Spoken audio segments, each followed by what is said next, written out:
Hello, everybody. We are back with round 2 of the Olympiad. Let's go. I hope everybody is excited. We are playing against Vietnam today, or rather, Diana and the girls are playing against Vietnam today. Open team playing against Israel. So both teams facing very strong opponents. Although I would say that's still perfectly possible for both teams to walk away with. They're underdogs, but by no means like such big underdogs that they couldn't make things happen. All right. Now today for hey Chris, also Napiv and peace, love worldwide. Well, that's a statement. Great. So we are playing, or Diana's playing against Gokbach. I'm not really sure how to pronounce that name. From Vietnam, of course, because we're playing against Vietnam. Now, the idea in this game was to surprise our opponent in the opening a little bit. So Diana always has her trusty collie, of course, that you can fall back to. But against someone really strong like this, 2200, collie can work, of course. But this is something Diana plays a lot, so they might well be ready for it. And also, it is not the most dangerous system, and you can get into sort of positional battles, which might be exactly what the higher rated players might be looking for. So we tried to find something a little bit surprising for the opponent, and the opponent plays the Najdorf. So there is loads and loads of different things you could play.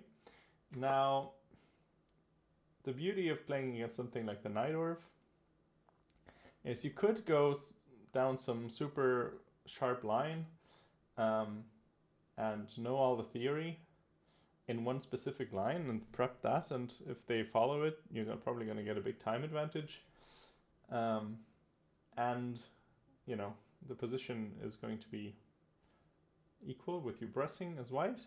But on the other hand, if they deviate and you sort of end up in a position you've never seen before, and then you need to find the correct solution, let's say, in a super sharp position, it's very tough. So even if you do know more theory, it's not necessarily so easy. Thank you for the follow, Nevin Ashad. Thank you.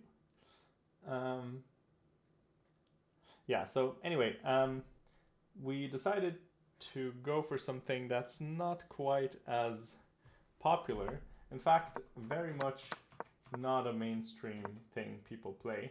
So here in the Najdorf, there's of course loads of moves. There's bishop g5, there's bishop e3, there's bishop e2, there's h3, all sorts, basically. All sorts of moves. But we decided to go with g3. This is called the Zagreb variation, as far as I know, and it's interesting. It's definitely an interesting one. There are definitely ideas that are quite interesting. So her opponent had previously played b5 in an over-the-board game, but that was a long time ago.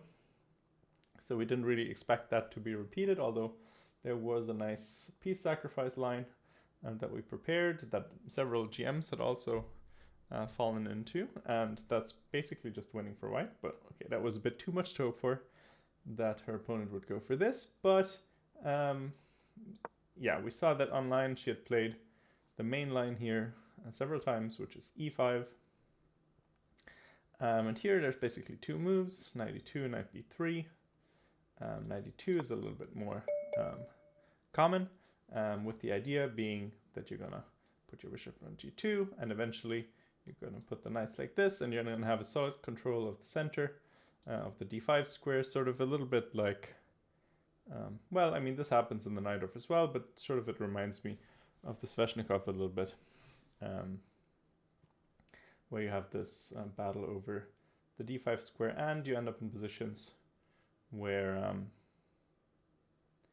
yeah, it's a battle of light squares versus non-light squares.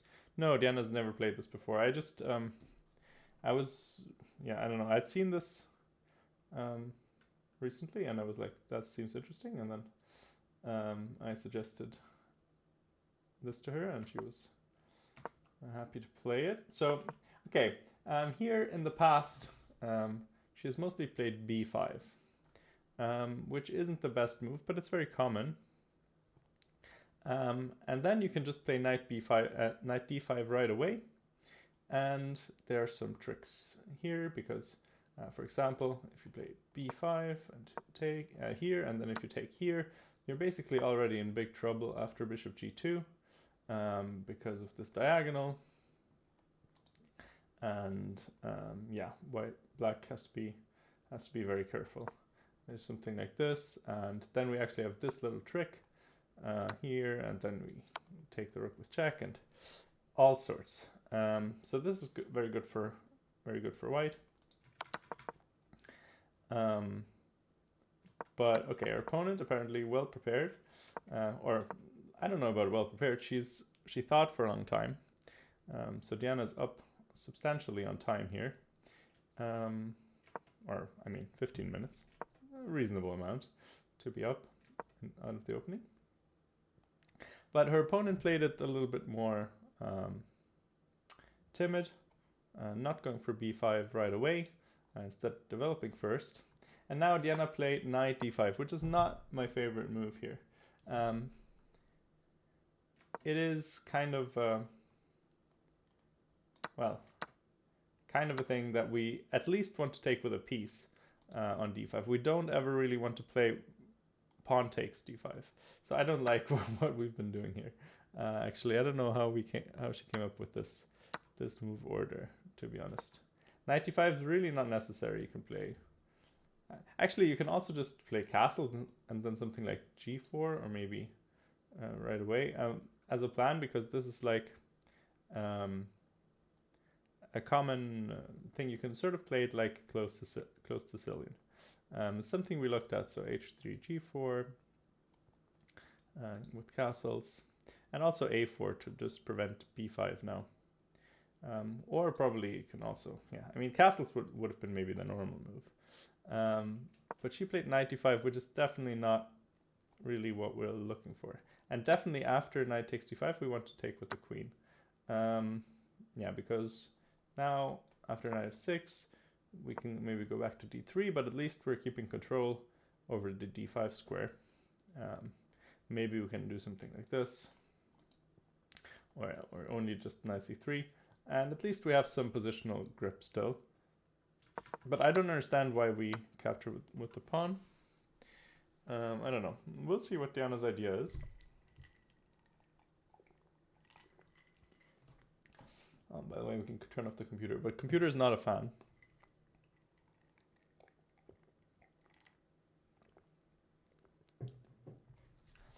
Computer, definitely not a fan. Actually, it's funny, Owen.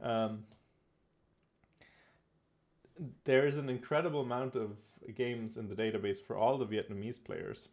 They have each like, I don't know, like 800, or one even had like 1,100 games in the database. So quite crazy amounts.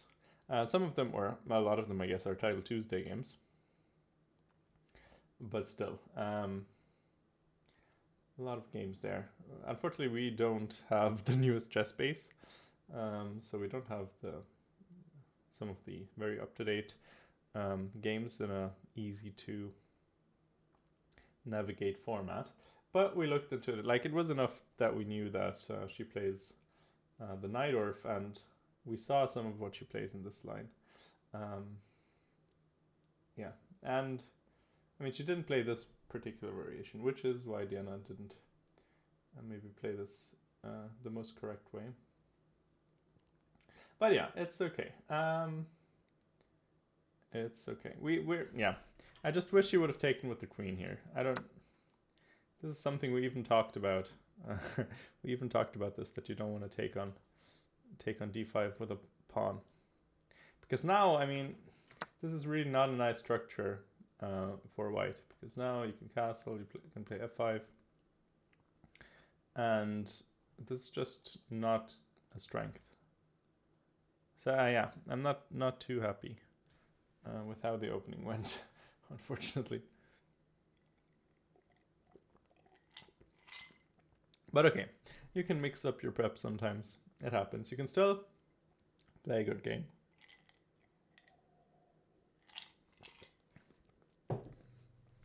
Still in it to win it. So, yeah, we'll see. And she is up 16 minutes on the clock. So that's always a positive factor that we can be happy with. So it's not all doom and gloom.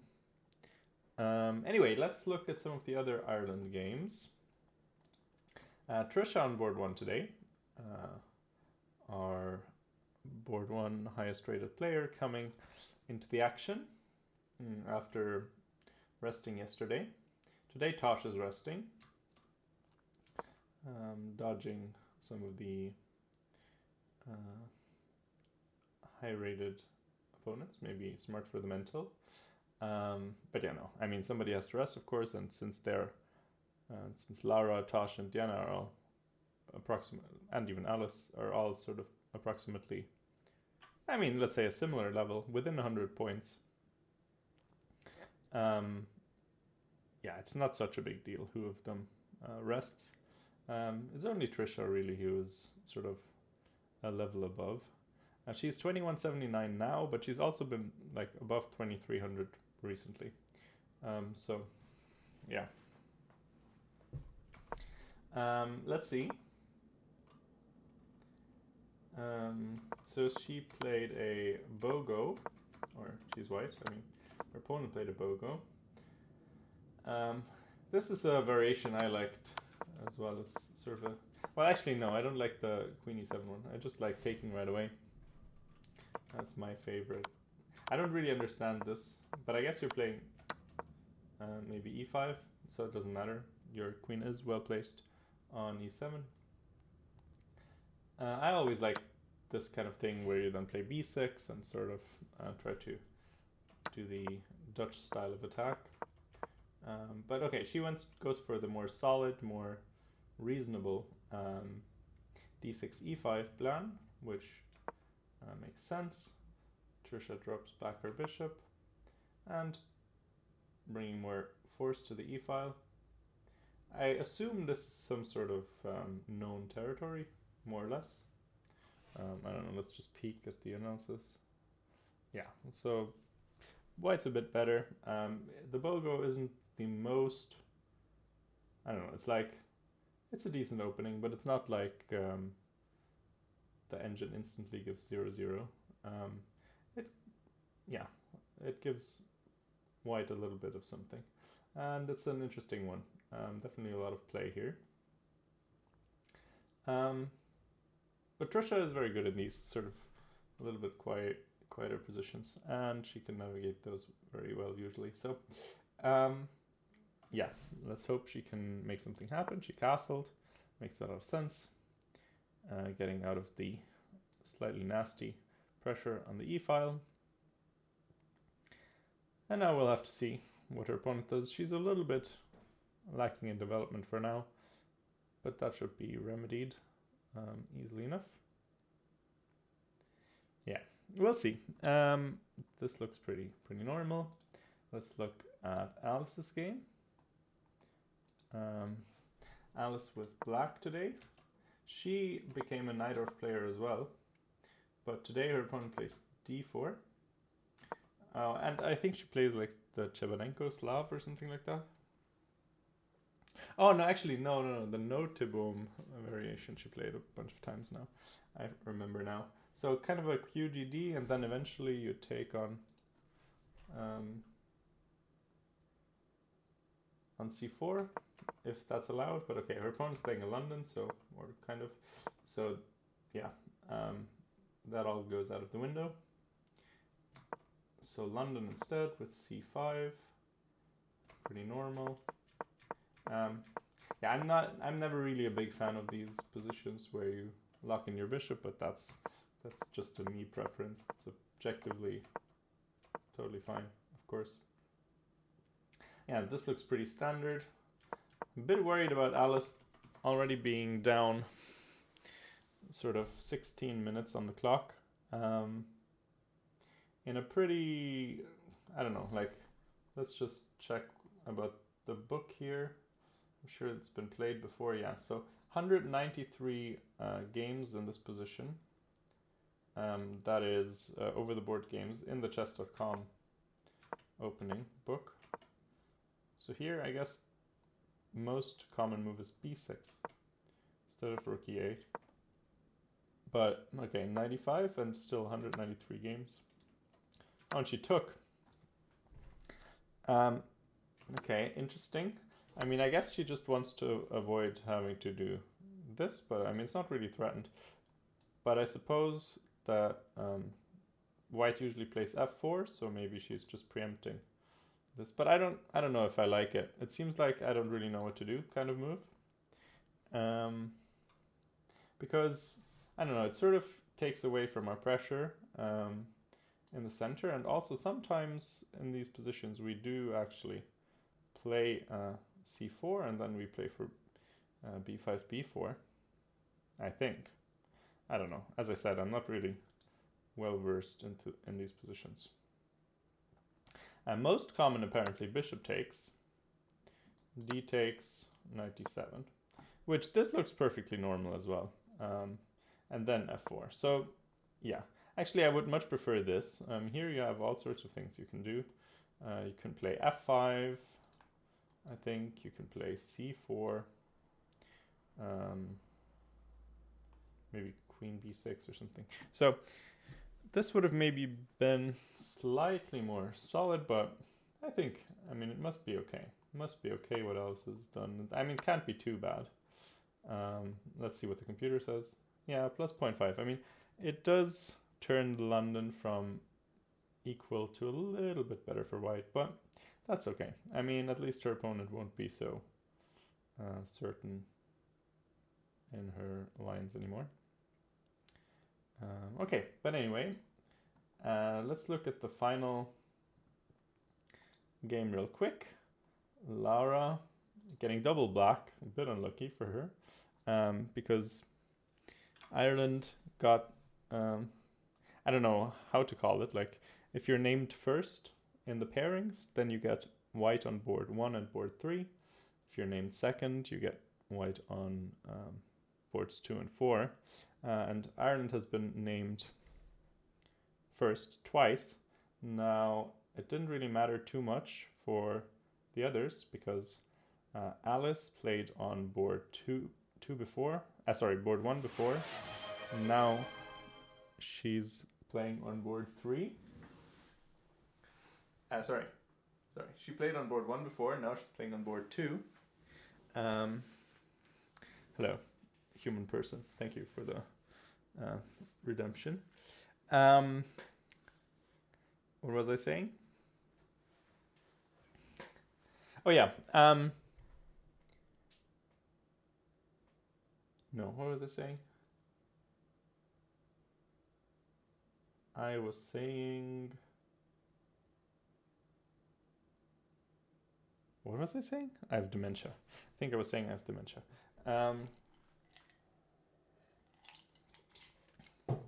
Because somebody wrote exchange sacrifice. Yeah, this is... oh, about the... exactly. So Alice had black... no, sorry. Alice had white yesterday. And today she moved. So now she has black. Even though she plays a different board, but they played on the same side, basically, which means that she switched colors. Diana as well moved the board up, which means that she switched colors. But Lara playing board 4, if you're 5th seed, you can only ever play the same board, which means that she got double black.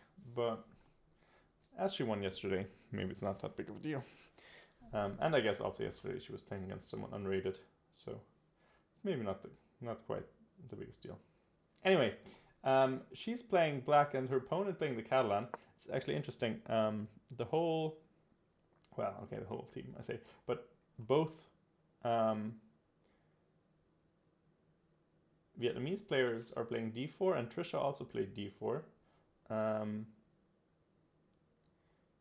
And Diana's the only e4 in the round, or in the match rather, which is interesting because Diana also, of course, loves to play her Kali, which would have been another d4 opening. Okay, Lara, by the way, she is a historic Grunfeld player. That was always what she played, but she seems to have switched up, going for some e6 system. So I guess I'm not sure what she would have played. Let's say knight f3, you can play the Vienna or Ragozin or Bogo Indian or Queen's Indian or something like that. And I guess probably she was going to go for the Nimzo on knight c3. But her opponent going for the Catalan. And funny thing, Lara, of course, also a Catalan player, or she used to be. I think she switched that up as well. So she switched up her openings both with black and white, although she still plays the French against e4. And she has before. So she didn't switch that up. The old love of the French. Maybe it's just too much theory to switch into another e4 opening, or, well, e4 with black opening. But okay. So Catalan, she should be used to it. If you're a Catalan player, I'm sure you have some sort of variation that always gave you the most trouble, which would, make sense that you would try to play it. And okay, so she goes for sort of delayed capture on c4. The Catalan is interesting because it can work very well. You can get brilliant positions out of the opening. And it can just be such a beautiful, like, everything is flowing and you get such an oppressive, advantage. Or you just get into a slightly better endgame, which is often the case, and then you can just press. So it can be very pleasant as a Catalan player, but also you need to be very careful because sometimes things just go wrong.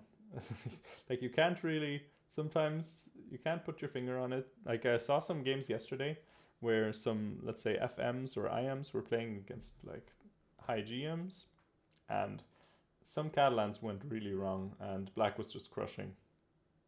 I think there was a game between Donchenko and some guy from Madagascar, so Germany against Madagascar, and I think that was the game I'm thinking of, where Donchenko's opponent went for the Catalan and it did not turn out well. You just, you give this pawn and usually you get good play, but sometimes you just don't, and then things go very wrong. So here as well, Lara goes for one of those lines that are a little bit aggressive about keeping hold of some material here, and here you even give up the exchange. You get the knight for it. I'm not totally, I used to play the Catalan myself. I'm not totally familiar with this exact variation, I must say, where you leave both pawns on the board. I'm not sure. There's definitely a lot of lines where this happens. I mean, this appears to be, let's actually check openings real quick. It's actually not too much theory here. Hold on a second. Should we be worried here? Okay, so c6, knight bd7, this makes all makes sense. I was thinking it is a bit late to capture on c4. Usually, if you want to do it, you do it a bit earlier, but apparently still normal. Queen c2, most common. b5, not most common. This is not very common. Most people play a6 or c5, which makes a lot of sense. That's sort of, c5 is a different way to go about solving your problems.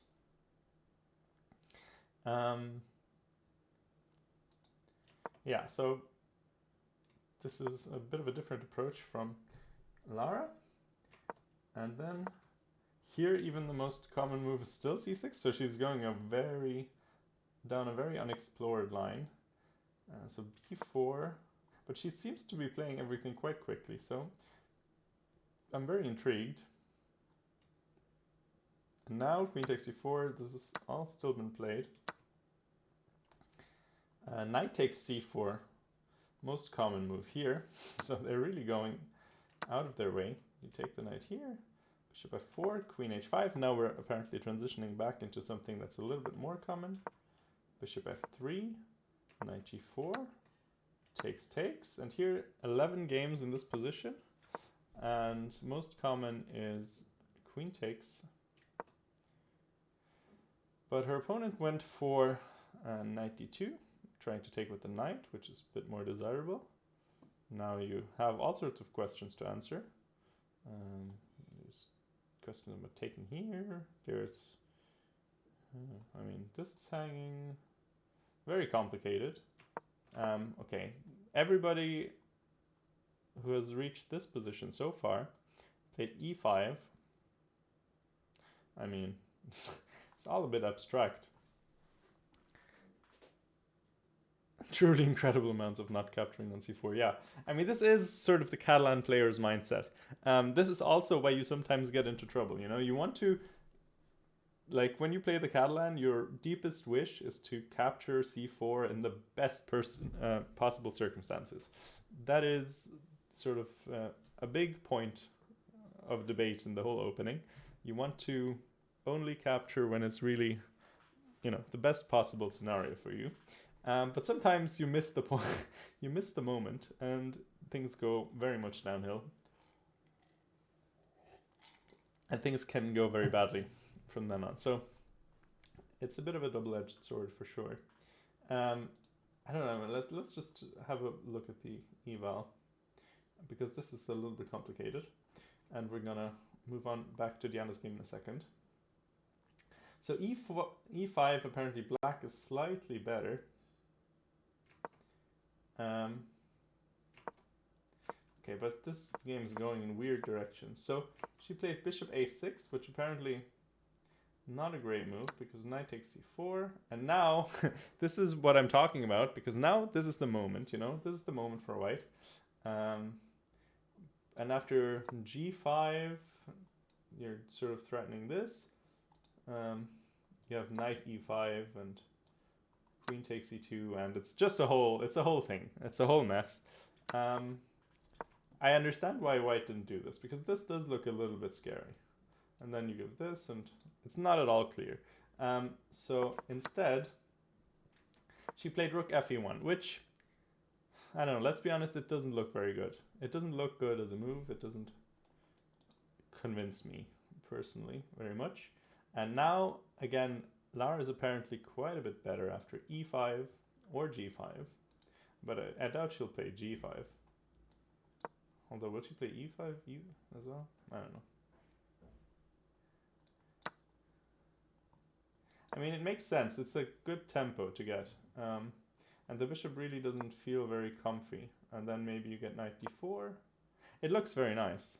But you already gave up an exchange. We have to remember, we're down in exchange here. For a pawn. But I do like this. I do like the look of these pawns and the activity of the pieces. Maybe you can come here with the bishop to f6. Maybe you can, I don't know where the rook belongs. Maybe on d8, maybe on e8. So this looks visually appealing. Although there's this and here. I don't know. I mean, it's very sharp. Everything's very sharp. So, yeah, but this is what I'm talking about. Her opponent is down on time, and now she missed her moment to take on c4. And now black should be having a very good game if Laura finds the best continuation, which isn't easy, it must be said. But I mean, you do go for this kind of thing when you give up the exchange. So actually breaking open the position a bit more with e5 and getting development does seem kind of natural. I wonder, I mean, this is probably just no good because now he can maybe capture again on c4 and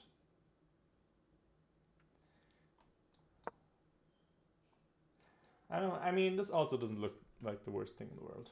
Let's just say that. Also doesn't look too bad. But yeah, let's turn off the engine again and go back to Diana's game because that's, I mean, yeah, we want to see what Diana's up to.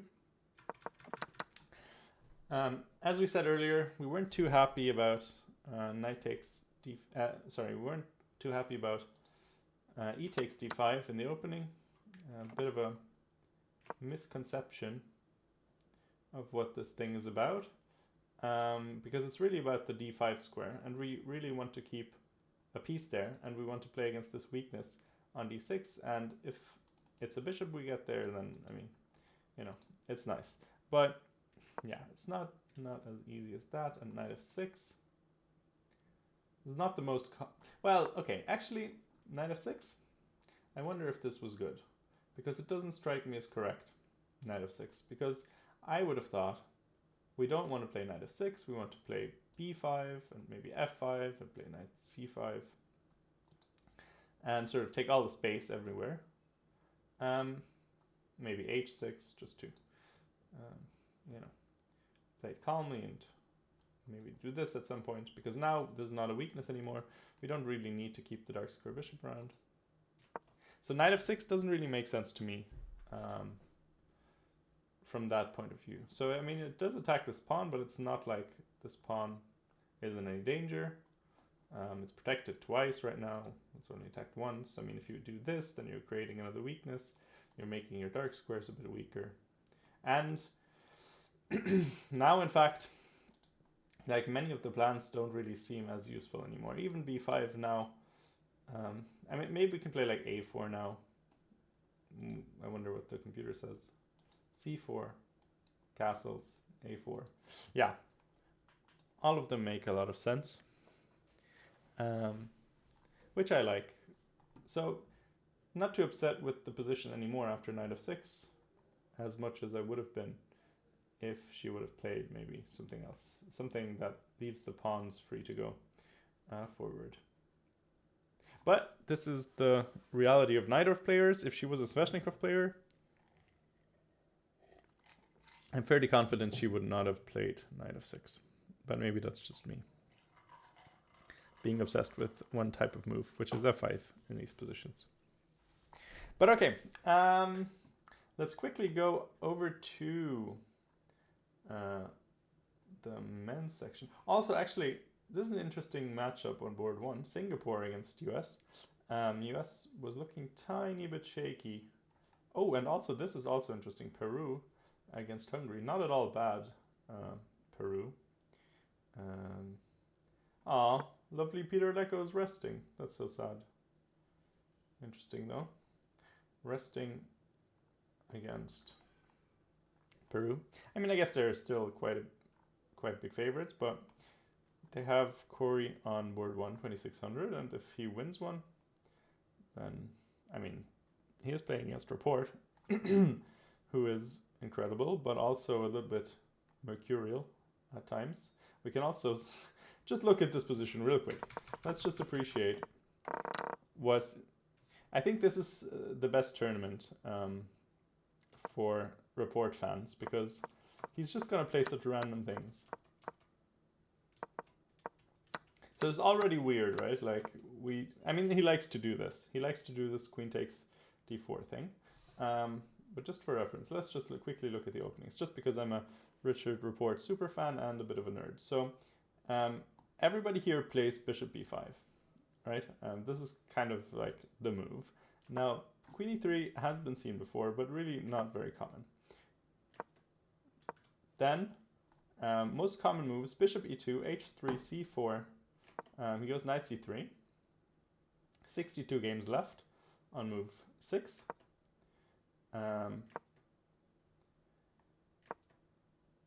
Okay, then h3, which isn't actually the most common move for once.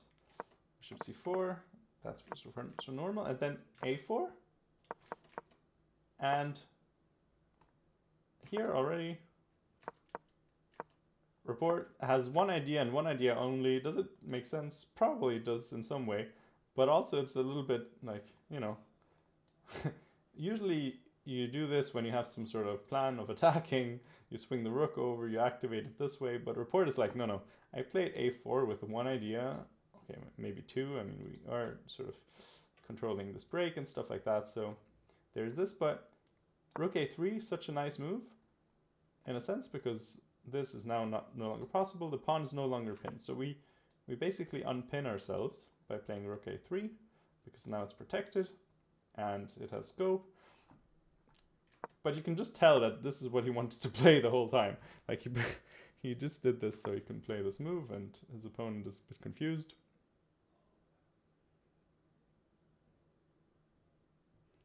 That's not a Patrick thing to say. I play with one idea. Well, I was saying that report fell in love with this idea, and he was like, this is what I'm going to go for, and I'm just going to make it work. I love him. He's great. Anyway, just quickly, detour. Also, this is an interesting game. Caruana against Jingyao. He's very good from what I've seen. Like, I've seen a couple games. He seems very dangerous. So, a couple interesting clashes. Iceland against India, also interesting. Iceland always with some upset potential. So yeah, China against Chile. Oh, we need to just check on. Sorry, I'm getting distracted with the Ireland coverage, but Dingleran, of course, our favorite loveliness. Actually, not favorite, but Mamedyarov, by the way, resting after yesterday. He drew against the 2000 after being lost all game. Well, not all game, but like being lost for a long time, and he barely drew against the 2000. No, he's resting. He needs to recover.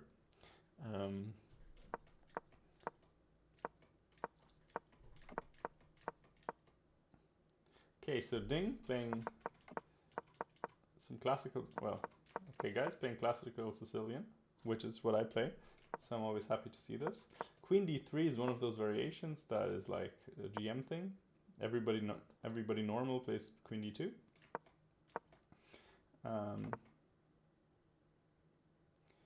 But it has some rhyme and reason to it, I suppose.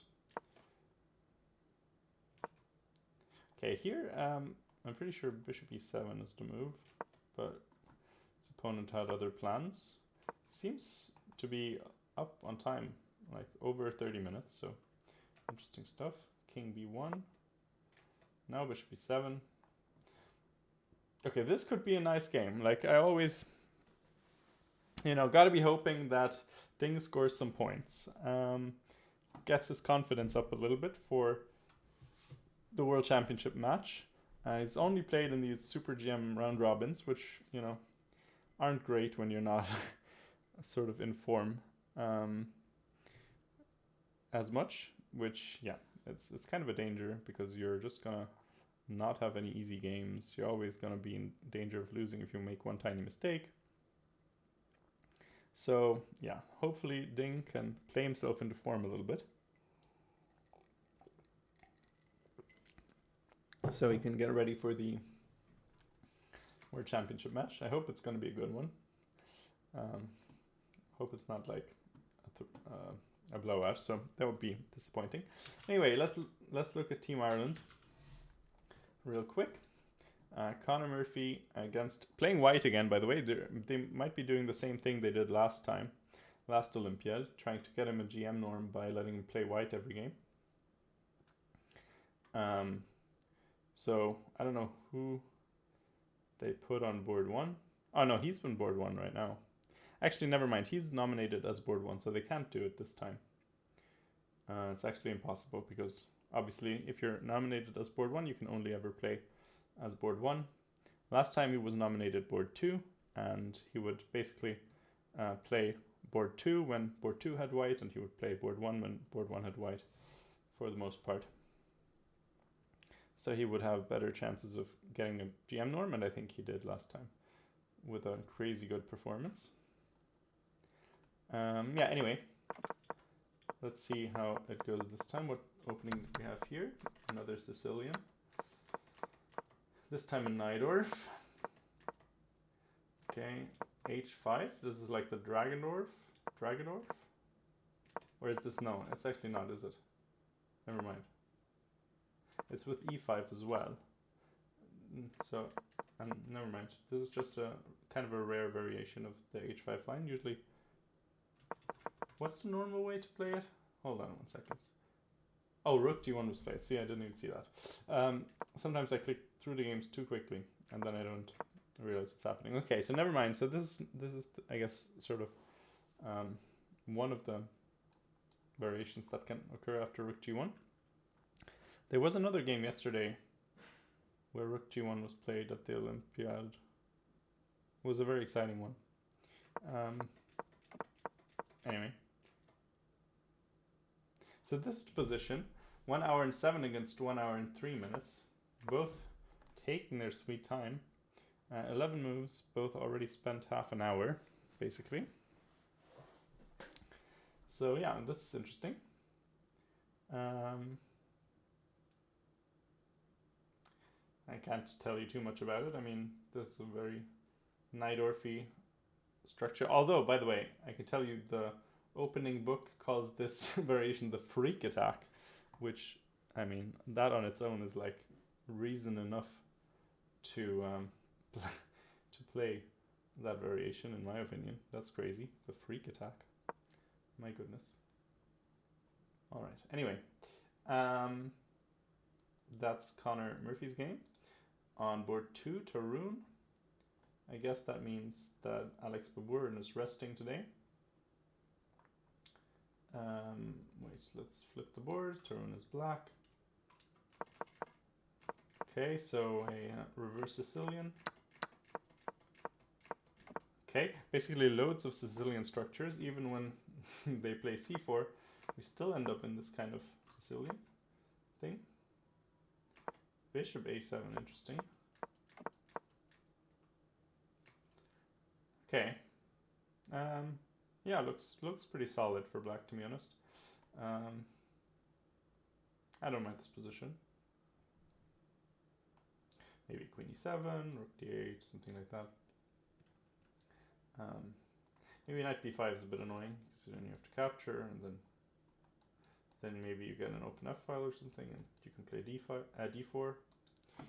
I said d5 because normally it's black in these structures who has this thing, and then they play d5. But in this case, it's white, so they play d4. Anyway, good, cool. Let's look at Tom O'Gorman, who was resting yesterday.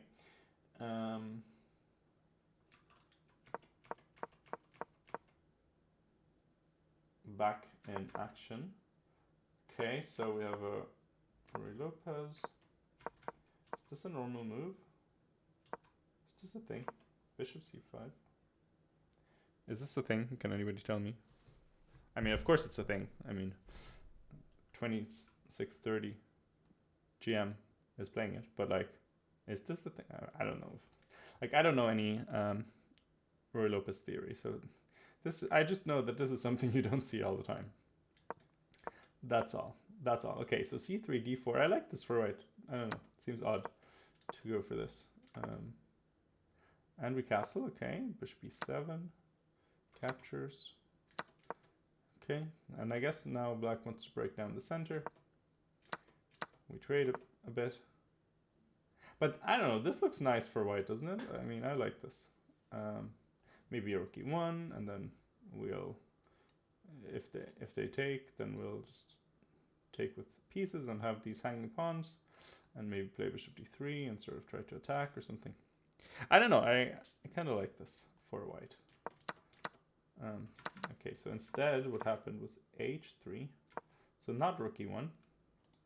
h3, I guess. Okay, we don't want the spin, but now we have to give away our bishop. Okay, but I mean, only white can be better here, right? Like, this looks very solid. I mean, unless you could play c5, but I don't think you can because this. Yeah, I don't know. I like this. I like this for white. I like it. I like it. I like it. Okay, anyway, we have one more game to go in the open section. David Fitzsimons against Elias Miran. Recently cancelled commentator, I think. Fantastic. Actually, I say recently. Not really that recent.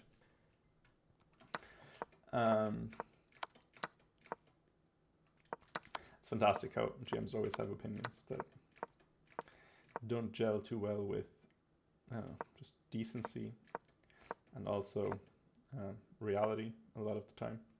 Very fascinating. But okay, we need to switch sides, by the way. Okay, so by the way, I don't know what the reason is, but lots of Irish players play the French.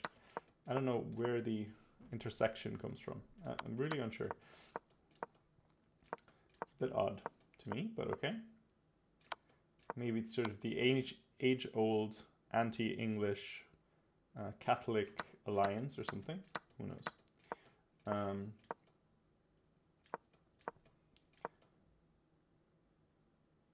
Okay. Computer doesn't seem to like this very much. But, I mean, okay, white has the bishop pair. But is this really enough? I don't know. I mean, black is first to the d file. But I guess if white can trade everything off, except the bishops, and now maybe, and then maybe like mobilize the queenside majority. Yeah, maybe I can kind of see this being a nice endgame for white. We'll see how David handles it. Okay, back to Diana's game. Where were we? So, yeah, again, for those joining, hi Kjol, by the way. For those joining now, we weren't so in love with knight d5, and then we definitely didn't like pawn takes d5. We think we should have taken with the queen in this sort of offbeat Najdorf line that we prepared. Diana, I don't know, mixed up some prep, I guess. Okay, castles, don't mind it at all. Okay, now we played knight c3. Not my favorite move either. I feel like we should be playing a4. Or maybe c4. Or maybe both. But I don't love the idea of knight c3. I mean, where are we going with that? Like, we're just protecting this, but I mean, eventually this is gonna come. Like, I don't know, knight c3 and then just b5 seems automatic.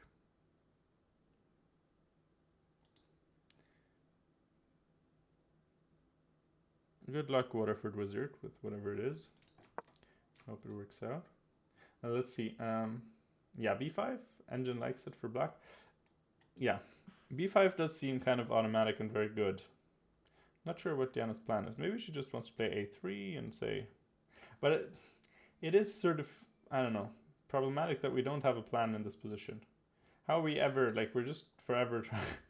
Like, I don't know, this pawn didn't really need defense, and this knight doesn't have anywhere to go. Maybe best move after b5 is knight e2. I'm not sure. Not sure what we're doing.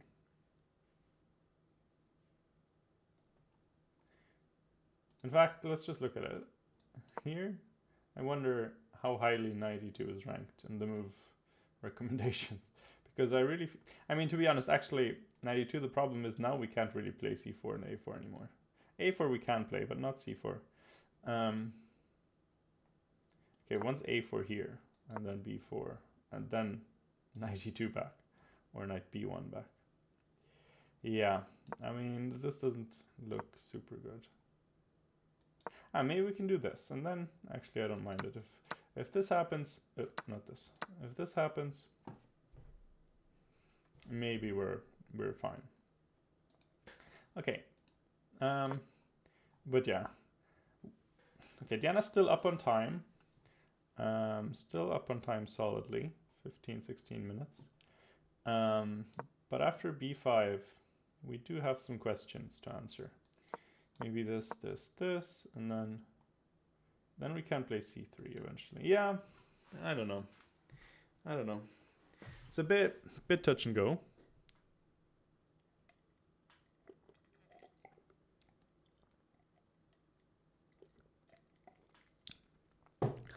It is a very good lesson, this one, to not take with the e-pawn here. It is a very, I don't know, I'm sure maybe we didn't talk about it as much as I thought we had, because we were just talking about how this is like similar to some Sveshnikov structures and how you want to have control over the d5 square. But yeah, I guess yeah, we do need to control it with a piece. We don't want a pawn on that square. It's sort of the opposite of control, actually, in this case. Sometimes it would be good, but this one, a bit unfortunate strategically to take with the pawn here. Because now, I mean, it's just very difficult to find a plan. It's just very difficult. I don't know, maybe you play something like h3 next. Could also be the case if she doesn't play b5. Yeah, this is gonna be a good game to analyze. Maybe we can. Oh, by the way, I totally forgot about this, but I have a treat for you guys. Whoever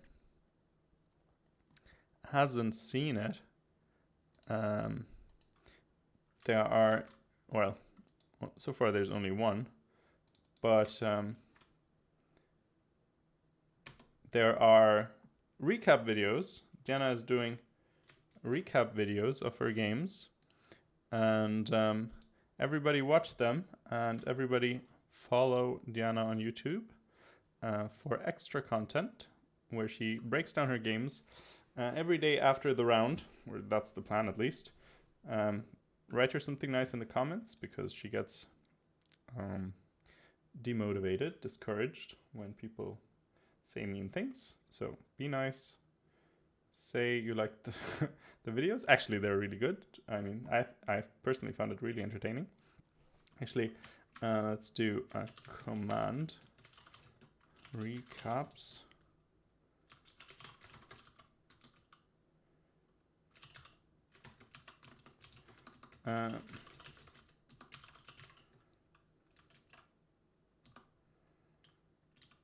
My goodness, I hate this keyboard that Diana has. Sorry. 1 second. I need to just switch to German keyboard because I can't type otherwise.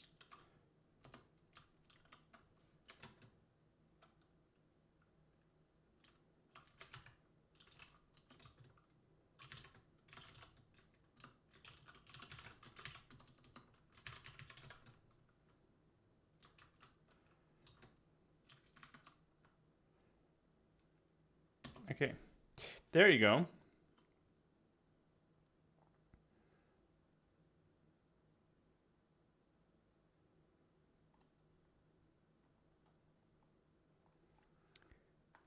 Yeah, you need a YouTube account if you wanna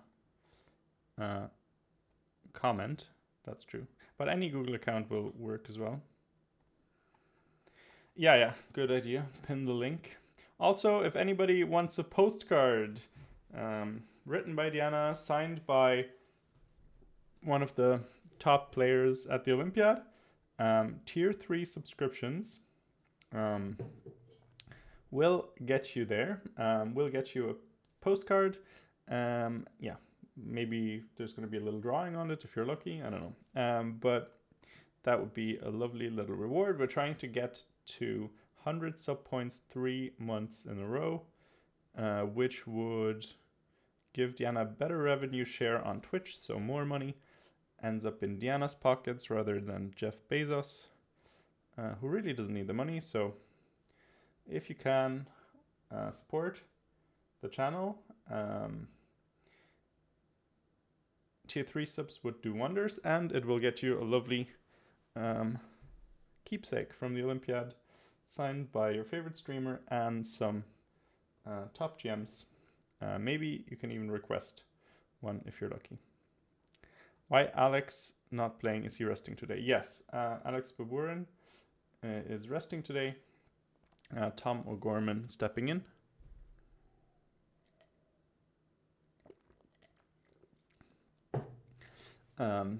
Yeah, so let's see. Her opponent played queen to c8. Interesting. Queen c8. So I guess, I don't know, does she want to play this? That doesn't seem like the right plan to me. But maybe she just wants to prevent h3. Could also be the case. 150 attack. What game?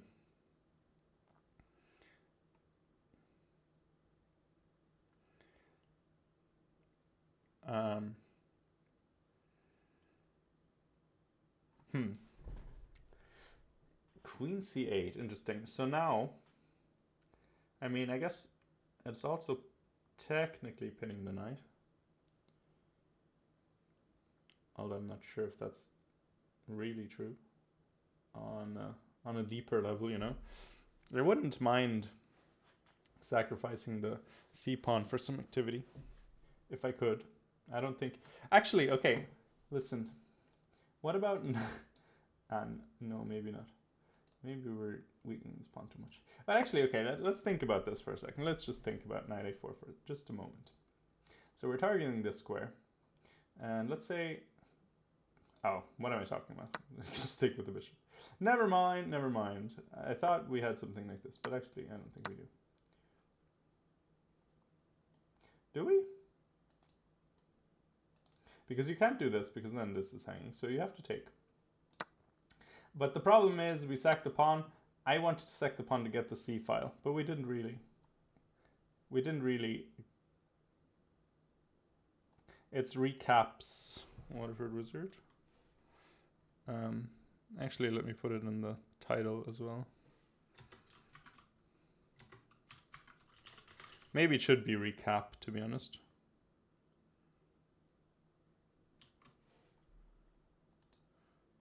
Actually, let's just listen. We'll just do both. We'll just clone the command real quick.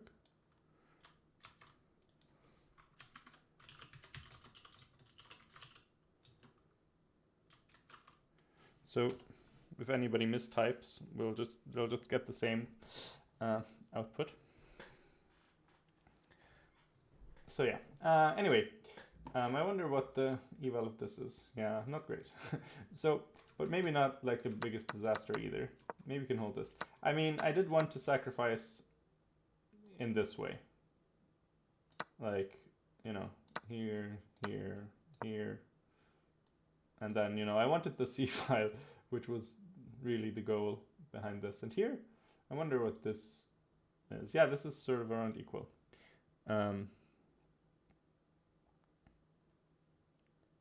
This would have been a good variation, I think. But, I mean, unfortunately, you can just take with the bishop first, which is a problem. So maybe knight a4, not the greatest idea. So then... Okay, I mean, we could also always play rook c1, but the problem then is they play b5. So maybe, yeah, I don't know. It's a bit irritating. Maybe queen d2, and then the other rook to c1. Could be better. What's the computer want, I wonder? a4. Okay, not too surprising. I don't like it as much anymore intuitively, because now. But actually, maybe we can just play a5 as well. Maybe a5 is a thing we can do and then bring a thing in, or a5 bishop b6. Actually, yeah, if she plays a4, oh, okay, she already played rook e1. Whoops. I was gonna say, if she plays a4, I don't mind her position. Okay, rook e1, what does that do? I'm not sure if it does anything, to be honest. But we're keeping ahead on the clock. We're up 20 minutes now, so that's a good thing. Maybe we're just bluffing our way through this game. Maybe we're just pretending that we really know what's going on. Maybe she has some deeper plan. I just want a quick look at the analysis again. Okay, black is better. And yeah, it is b5 eventually. I'm not sure. I mean, it's been b5 for a couple moves now. Not sure why our opponent hasn't played it yet. It's a bit odd, to be honest. I would have thought that that's by far the most natural move. What is more, when we prepped for her opponent, we saw that she likes to play b5 here, and then also here, and so she's played this, so b5 much earlier in many variations. So it's a bit odd that she's so reluctant to play b5 now, but we'll see.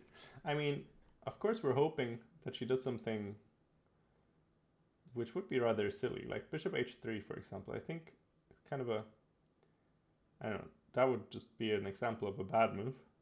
You're spending a million tempi on, like, you know, trading off this bishop, which isn't like the best bishop I've ever seen in my life.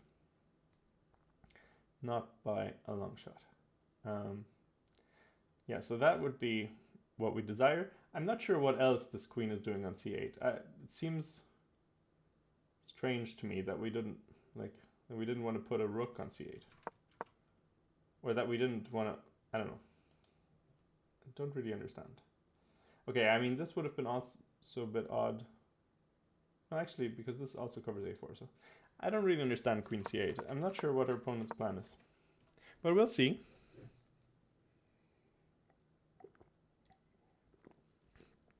Maybe Diana didn't really get it either and played rook e1 sort of quickly. She took 3 minutes, but that's not too long of a think. Because in this position, you could also, I can see myself thinking for a long time. Well, actually, no. I would think I would play a4 rather quickly and just hope it works out for me. Because that seems like the thing to do. But if I really thought I need to figure out some way to salvage this situation where I suddenly have a pawn on d5, which doesn't seem so desirable, then I can see struggling to find a plan that really convinces me. I would think of queen d2 maybe. I mean, a4 you think of. I don't know what else. I mean, there's not really that many moves, I guess. I mean, rook e1, it makes some sense, but it wouldn't really be the first thing that comes to mind. Because if anything, I would like to maybe put this rook on c1. If I could put it anywhere. So here and here and then here. Oops. Here and here and then here.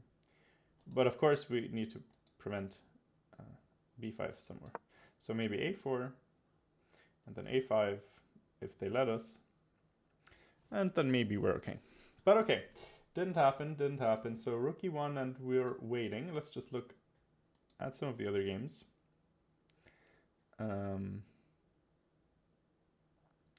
By the way, I'm just going to take off the police hat for now, so if anybody wants to redeem it again, feel free, but it is, I don't know, it wears your head skin out a bit. Anyway, okay, let's look at Trisha's game. Trisha's game, it was a Bogo Indian. We left it after castles. And now our opponent played bishop g4. Trisha played knight to g5.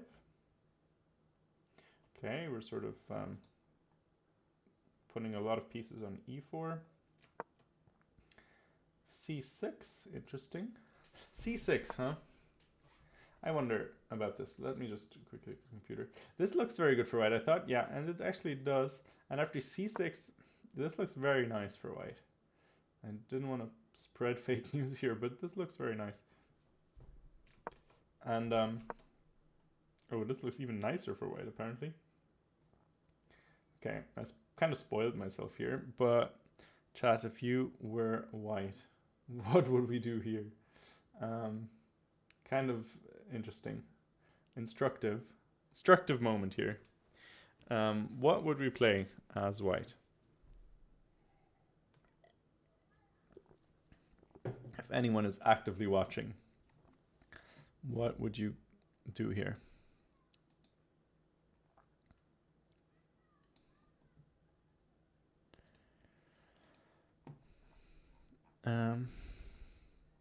Meanwhile, I'm just gonna check some other games in the background, see if there's any exciting games. By the way, if you guys spot any exciting games going on or games that you care about and you want to look at, feel free to point them out. I'm glad to look at all games, not just necessarily only the Irish ones. If you have anything interesting positions, or just someone you really like who's playing, or maybe no, I'm happy to take a look.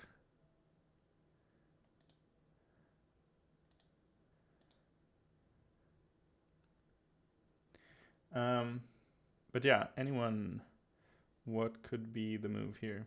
I guess we don't have, we have a chest out audience today. But here, f4, kind of an incredible move.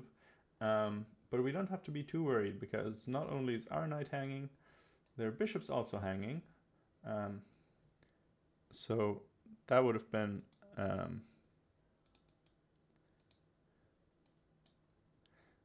an interesting one, because after, let's say, here, then we can take here, and we still have two pieces hanging, and we open up the bishop, and we open up this bishop, and maybe the queen can come in like this, and this looks really, really dangerous for black. In fact, I think this is kind of lost, actually. So maybe knight h7. Then I mean, we could think about taking even. G6 is also a thing. I mean, it just looks kind of dreadful. And now, I mean, we can bring our queen over like this, or maybe like this. I mean, maybe it's actually not that easy to get the queen over, now that I think about it. But yeah, I mean, the king is in a bunch of trouble. And the same can't be said for this king, because you might say, well, I mean, the pawn structure is kind of the same. Both kings are a bit unsafe, aren't they? But actually, it's this bishop that makes this king unsafe, whereas this knight doesn't do anything at all. So that is, yeah, kind of nasty. Anyway, I mean, I didn't see this, of course, myself. Just the engine pointed out to me that f4 was a move, and then you can just sort of figure out the lines from there. But it's very hard to even think of f4 here. I mean, I don't know. It wouldn't occur to me in a game, I'm sure, and it didn't occur to Trisha because she played the much more normal knight e4. Still good. I mean, it still looks very nice, in my opinion. Just maybe not quite as nice as it could have. Let's say bishop f5. Actually, no, hold on. Bishop f5. Then we have this, maybe.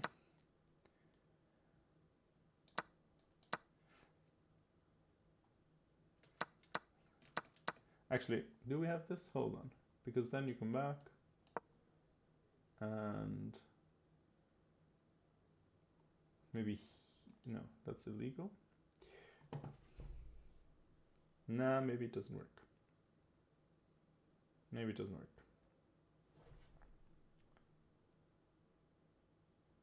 I mean, unless there's some trick here, like this, and if you take, you go here, and then you go back, and then you go here. But I don't think so. I don't think there's any tricks, to be honest. Because here you also don't need to take, you can just go back. I wonder, sorry, I'm just curious what the computer says here. Let me just look for a second. Oh, knight takes d6 is best. I'm a genius, accidentally. So this is the line here. Bishop g6, apparently. Bishop f5, e4. Wow, I'm proud of myself. Wow. Okay, and you can't take because actually the line I said was kind of correct. So bishop g6 instead. And this is apparently good for white. This is apparently good for white. I'm not exactly sure I understand it. Because you are going to lose back. I mean, I guess you do have enough compensation. You do have a pawn. And let's say you take here, and queen takes here, and then f4. I mean, your light squares aren't the greatest. But you do have a pawn for, a pawn and a rook for 2 minors. And this minor piece isn't really the best minor piece I've ever seen. And you get the d file. I mean, this bishop's going to be a bit annoying, but yeah. It's definitely an interesting position. I mean, this would be kind of cool if it happened. But anyway, our opponent's thinking after knight takes e4. So bishop f5 is apparently the best move, even though it allows what I just said. So loads to figure out for both of them.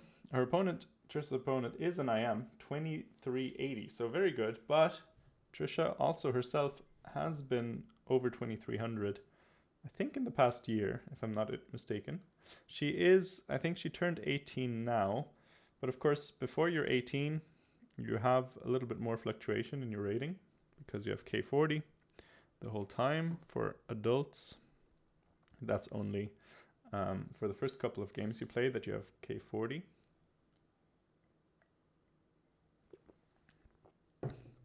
For newbies like us, who are new to tournament chess, or OTB chess.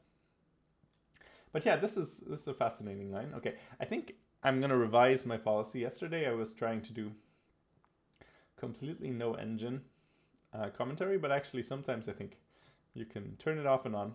Just not having it on the whole time is maybe more exciting than having it on always, but I think sometimes it can help, because sometimes, I'm not a GM. I'm not going to figure out things all the time. I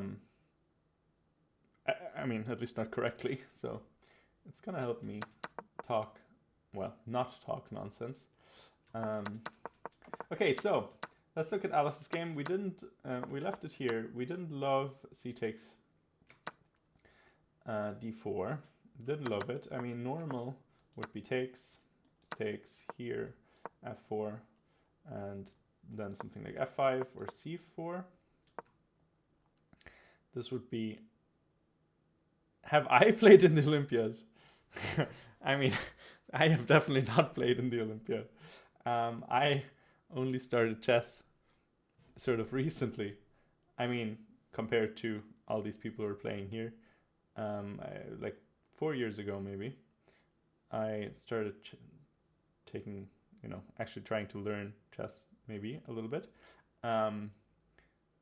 But yeah, no, I have not played the Olympiad. Also, I'm from Germany, so the German Olympiad team, I would need to be like 2650 to be on there. So no, I have not played in the Olympiad. I need like, 700 points for that. Do I have a coach? No. That's sort of, I'm a bit stubborn in these things. So one of, first of all, I don't have money for a coach. I went back to university. I mean, during my poker playing days, I might have had enough financial support to afford a coach, but nowadays I went back to university, so I don't have like the most amount of financial resources of all time. So a coach isn't really a thing for me.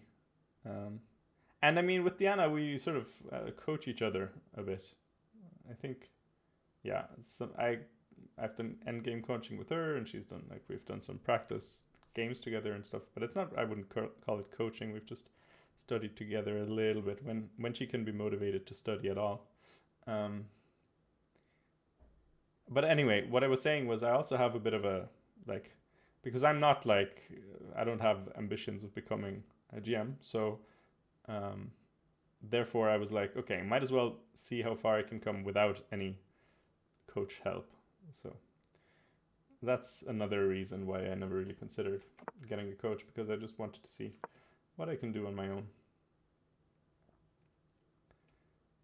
But maybe if I ever feel like I could be close to getting to maybe, like if I reached, let's say, 2200 or 2150, and that is something that which I do want to do, but we'll see. But let's say if I feel like a coach could help me get to like FM or achieve a title at all, then I would of course still do it, because I don't have that much of an ego about chess, but like I would like to see how much I can do on my own. Anyway, let's see. Okay, this Alice position, he had no idea it was from Germany, really? But really? Well, that's the reason Diana is living in Germany. Anyway, so Alice did eventually take here, but she took with the knight. I can kind of understand it.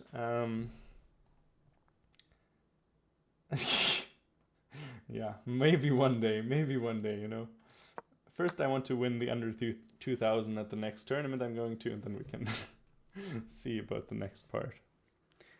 Small steps, Reach 2000, reach 2100, Clown Master, and then we can think about that. But I'd be happy with any title. My dream is to play in Title Tuesday. That's all. Oh, for school. Yeah. Well, I mean, I guess that is also true. It's funny, I had a job interview today in sort of a research institution, and they asked me, how long are you going to stay here? And I mean, realistically, I'm going to leave soonish. But of course, I wasn't going to tell them that, because I'd already, I had another interview a couple of days ago for a similar position, like research assistant. And they wrote to me and were like, oh, we were very impressed by your qualifications. We had a great time in the chat. But unfortunately, we're not going to choose you because you're going to leave so soon. And I was like, okay, I'm not going to make that mistake again. So I told them, yeah, I might do a master's here. I might stay for a couple more years. Are you looking for anything long term? I was like, yeah, sure. So maybe that's gonna help. Maybe some of them are watching, and now they're gonna be mad at me, but maybe not. So we'll see. Thank you for the follow, Yanish1928. How are you doing? Anyway, sorry, we're trying to analyze Alice's position. So, yeah, not the biggest fan of this maneuver, I guess. Just because it takes a lot of time to play queen e7, bishop c7, and then take, when we could have just taken here, not here, and then here, and here. Now, I mean, white does have pressure, and this is sort of the classic London, I feel like I've seen this a lot. This kind of, yeah, it seems like a very typical London attacking position. And here often f5 is the right move, I think, but g6 is also okay, and then maybe you can break eventually with f6. Let's see what the computer says. Yeah, white's slightly better after c4 or f5. So yeah, this would be sort of maybe the normal way, but we decided to keep hold of the bishop pair. And to be honest, I don't mind this so much if we can survive the immediate attack, but it does look a bit scary because our bishops are kind of locked out, and this diagonal is going to be potentially controlled by white, and it might be a little bit difficult for black to not give up anything against the incoming attack. I don't know, I wonder what the engine says. Let's just open it up real quick. It says plus 1.5. Ooh, that's not maybe the greatest sign in the world. And it wants to play knight f8, which makes sense as a defensive move, but I would personally be a bit reluctant to play it voluntarily. I would want to be forced to play it. Like, I don't know, for example, if white ever tried to sort of do this kind of thing, then we can do knight of 8. But like, doing it voluntarily is a bit counterintuitive, maybe. So Alice did something a little bit more natural. Ooh, +2. Yikes.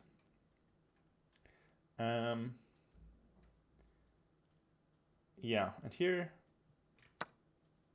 this is apparently, I mean, now we have an extra weakness. We did sort of, I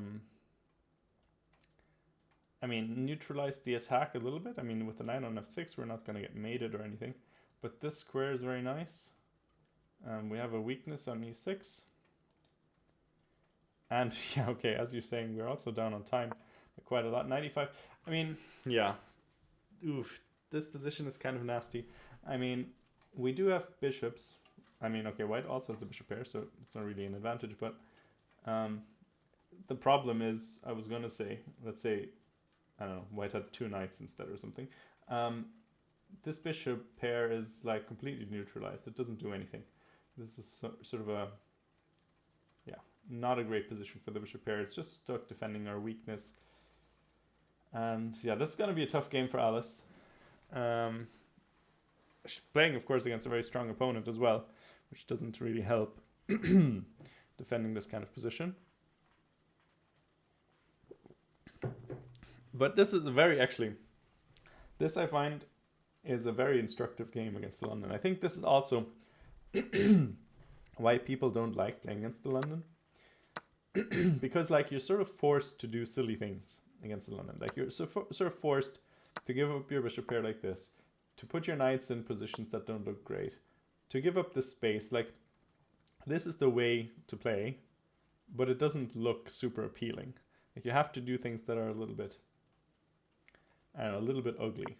So f5 and then, I don't know, that kind of thing. And I can definitely understand why you wouldn't do this. I play differently against the London. I play like this, but of course if you're a I play like this, so you don't get into these kind of one-sided positions. So sort of black is trying to counterattack right away, and you know, there's different issues, but it's a very different type of position. But yeah, if you get into these kind of positions where the London player is just pushing you around a little bit, and you have to sort of do their dance, it's kind of, yeah, tough. And maybe, yeah, mentally as well. Like you maybe know what the right moves are, but it feels ugly to play, and then you want to play for something, and it's difficult. Yeah, anyway, so Alice in a bit of trouble, but let's just look at Diana's game real quick, see what's going on here. Let's turn off analysis. Okay, so what happened? b5, bishop g5. Okay, so interesting, we went to e3 first, and then later went to g5. Yeah, probably actually a decent move. Well, actually, is it? Because what if the knight goes back now? I wonder. I don't know. Okay, apparently not great. But what if the knight went back? Well, actually, never mind. Sorry. I thought the queen was still on d8, but it's not, of course. Never mind, never mind. Okay, then I understand it. But let's say the queen was still here and defending this bishop. Then I would be worried about playing this move, because then we could pull the knight back. And at this point, because we put a pawn on d5, we really don't want to trade dark square bishops anymore, because this dark square bishop is not useful and not necessary. Sorry, not good and not necessary. Because in other positions, this bishop is very necessary to defend this weakness sometimes. But here it's not, because like this weakness isn't really a weakness anymore. And yeah. So I like this from Diana now, trading this off. Now you do have to think about moves like this, and she does do it. Yeah. Okay, so maybe we can trade things off a little bit. And a4, okay, I like it. Maybe we could have played c3 first. What does the computer say? Yeah, computer likes c3 first. or king h1, which, okay, this I don't understand at all. So yeah, computer wants rook c1 or c3, but a4, totally understandable. And now she goes back, letting us take here and trading some things off. Now we can maybe take on a8. So here, here.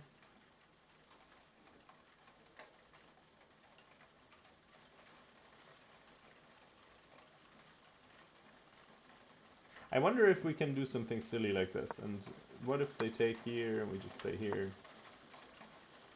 Is this something we can do? Yeah, so this actually equalizes. So black probably has to do something else. Oh, sorry, we have this as well. Oops. Okay, you can't take there, of course. So queen b8 and then... Yeah. Okay, sorry. Silly me. Pop into a meeting. Okay, good luck. Talked myself out of jobs doing that before. Yeah. Anyway. Okay. So a takes b5, and now Diana in the tank. Let's see, how much time has she spent? They've been playing fairly reasonably paced. Diana's still up on time. I don't know, can you guys hear the rain? It's very loud to my ears always. So if I start shouting at you, it's because of that. Yeah, so I wonder what the right approach here is for Diana. Oh my god, I just realized. That's funny. Another prominent chess site is down, has been, I don't know, having technical difficulties. The one that must not be named, perhaps.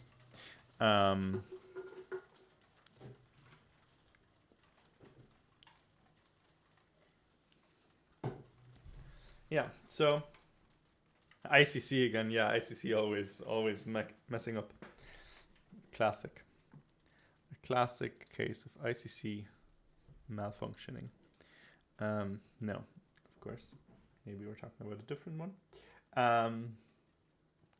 Okay, so moves. Moves. I guess we have rook takes a8, or maybe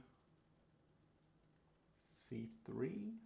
But c3, I don't love for some reason. I'm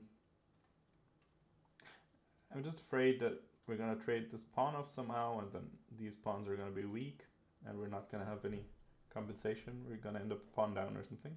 And black will still have the bishop here. But yeah, bit unclear what's happening here. Let's just see. Okay, so rook a8 apparently best, which makes sense because, as I said, don't necessarily want to do this, and then yeah, what next? I mean, queen a1 makes some sense.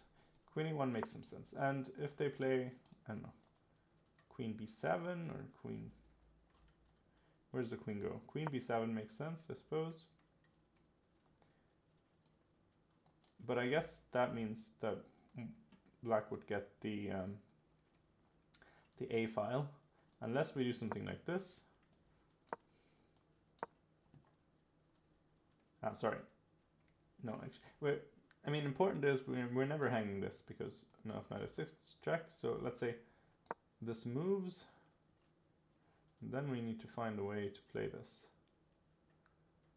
It's not so easy. Maybe we can just go back, because actually, like, if you do this, then maybe we can put the knight on e3, and then it defends everything. And then actually our pieces are fairly nicely coordinated. Let's see, what does the engine say? Ooh, okay, engine says this is better for black.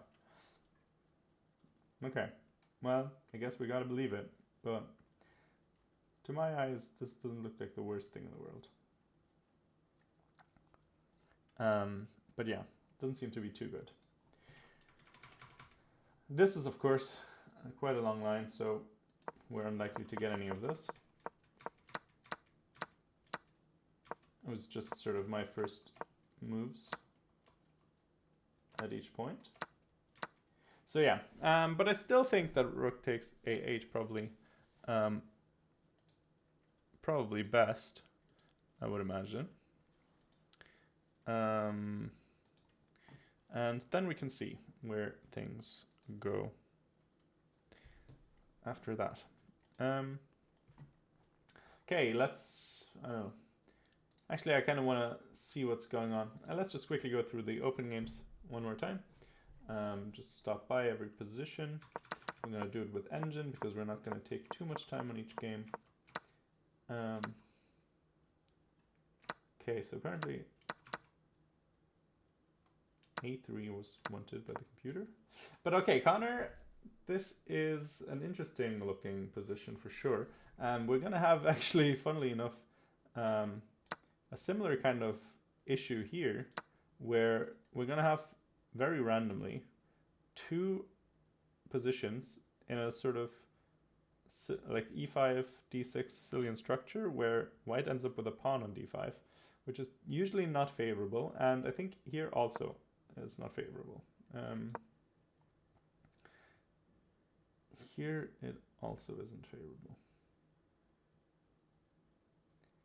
Although it's a bit different because here we are coming with some threats.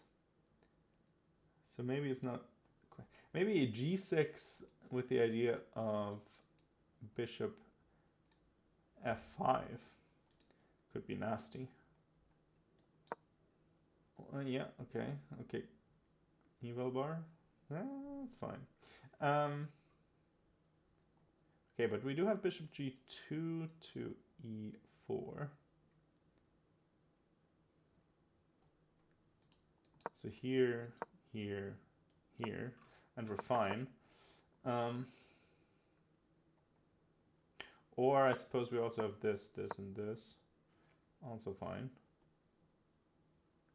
So, okay, I mean, interesting. Definitely interesting position. This definitely looks a little bit more justified here because, I mean, black definitely doesn't want to do anything like this. Sorry, bishop's also hanging, so it has to move first. But let's say here, here, and then here, I meant. This doesn't look good because this bishop's really bad now, and I mean, I don't know, this just looks wrong. Maybe you can even like, I'm even tempted to look for things like this if they work, and I don't know, h3 and like, I don't know, I just want to make something happen. This king looks really unsafe. Actually, also we're threatening this. All sorts of things. So that one doesn't look so good. Hey, Jeffrey, how are you doing? So yeah, interesting position here. Computer apparently likes it for black, but I don't know. I wouldn't be at all, even though conceptually it's like the Sicilian wisdom that you don't want a pawn on d5 here in these positions with white. In this position, I can kind of understand why Connor would allow it, because it does seem like you have some immediate follow-up. That's at least looking a bit scary for black. But we'll see. Doing great tummy hurts backwards. Brilliant. Sounds fantastic. Okay, how about Tarun?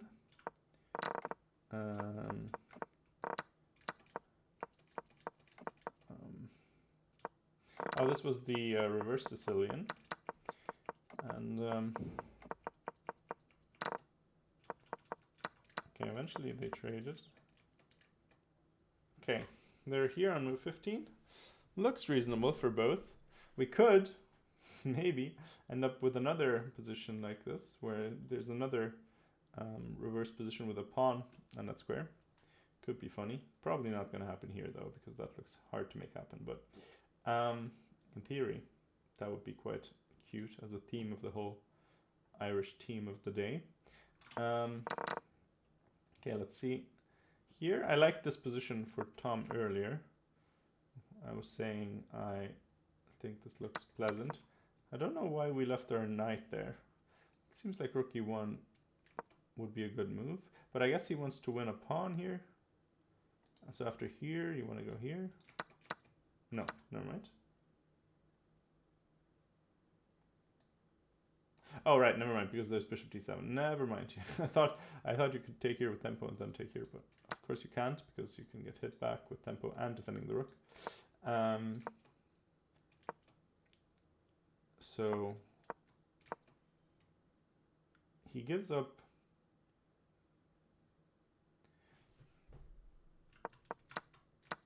on his pawn center a little bit. Okay, so the idea is to sacrifice this pawn for a nice bishop, and then you can always pick up this pawn probably later, and it's not a great pawn anyway. So black decides that he doesn't want that to happen. He would, I mean, okay, so now maybe we're likely to trade these pawns, unless he wants to play f4 and keep it and then try to win this one. Could be an interesting thought, but then, I mean, you are sort of inviting scariness on the light squares and the long diagonal, so I can understand why you wouldn't go for that necessarily. Hello, Kreisger. Okay, so he gives up this pawn, wins it back this way, and okay, I mean, this is just, I mean, yeah, they're gonna, if they trade queens, this is just like a complete draw. This is completely symmetrical. With opposite color bishops, they're gonna agree to a draw probably after queen takes. If he takes with the queen, if he wants to keep playing, can he do that somehow? Is there a move? Nothing really, right? Like, I mean, if you don't do it, this is gonna come, and then you're gonna have to trade the queens anyway.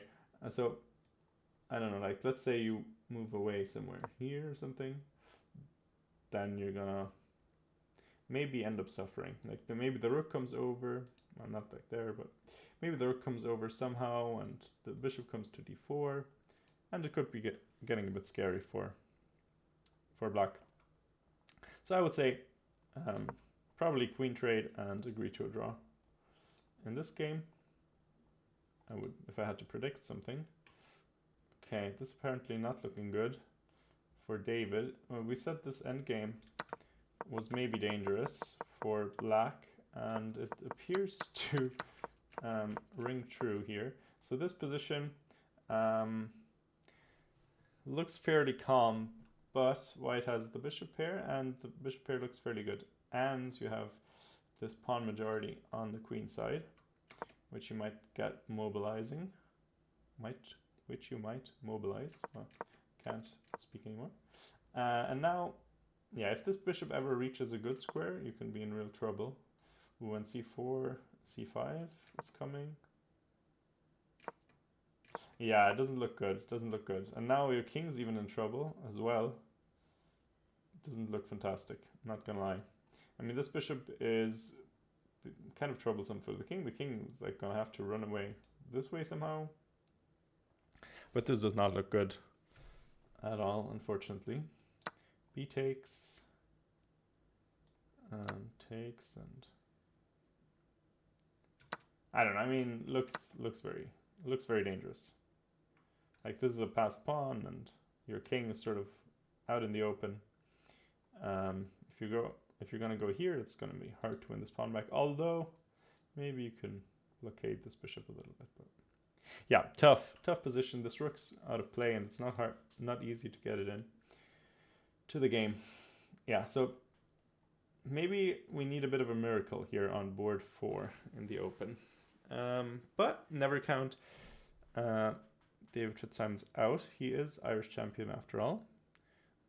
Didn't get there by rolling over in difficult positions, so still potential, but of course against a 25-75 GM, it's hard to play a position like this. They're grindy. Ilyas Mirin, I think, also like a Soviet educated chess education wise. So these kinds of positions probably is bread and butter. But yeah, okay, we'll see. Any exciting games from, I don't know, the open section maybe? Are there any upsets in the making? Okay, this looks all fairly normal. The US team seems to be doing good. Oh, this is interesting. Oh, of course I wanted to look at the report game. So let's see what's been going on. I was loving a report for for this whole concept of playing rook a3 on pinning and then putting the bishop in a2. Fantastic stuff. Typical report. Computer doesn't like it, but don't care. I mean, it does look nice now. I mean, interesting pawn. If you trade these off, could be dangerous. Knight d5. Ooh, nice. And now this bishop's a genius. You're giving up this pawn, but yeah, e6 is a move. I mean, if you take, you're gonna get crushed. Like you're gonna lose a piece, and I don't know, knight goes somewhere, and then you maybe take. I mean, this looks very nice. A report on his way to producing a lovely game. In his first game back for Hungary, of course, he was playing for Romania there for a while. Hungary securing a bit more funding in the lead up to the Olympiad, probably. I wonder if he's going to switch back away from the Federation afterwards. That would be quite funny. I am German, yes, that is correct.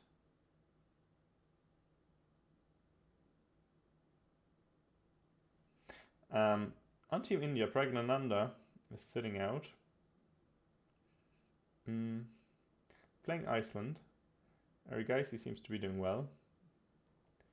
We'll see. Oh yeah, Ding. We wanted to see this game, of course. My team versus your team in the open section. Wait, who's Germany playing? I haven't actually looked. I don't even know who they're playing. Would Romania want him back if he's walked away? Well, listen, I think Romania, they're not too picky. They're just going to take... I mean, they didn't, give him the... They didn't sign him for the loyalty. They signed him for his rating and still got that one, so... Actually, it's been dropping a bit, but...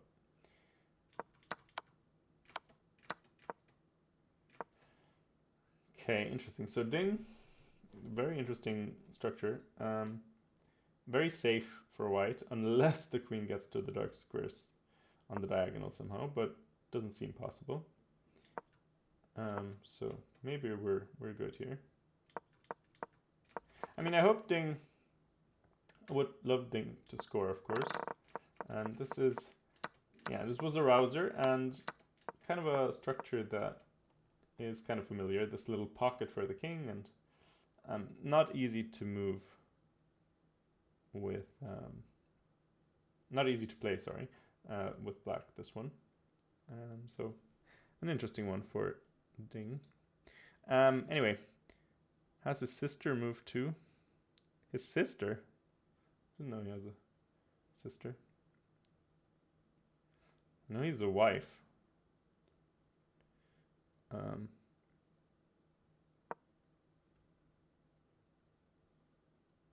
Not that that's like comparable. Anyway, what is or who is your bias? Are you asking me? Which team am I biased for? I'm biased in favor of Ireland. Maybe, I don't know. Maybe I'll root for Germany sometimes.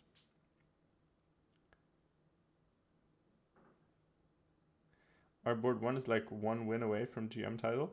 But if that's true, then I'm sure they're going to score the GM title anyway at some point. Let's look at the German squad.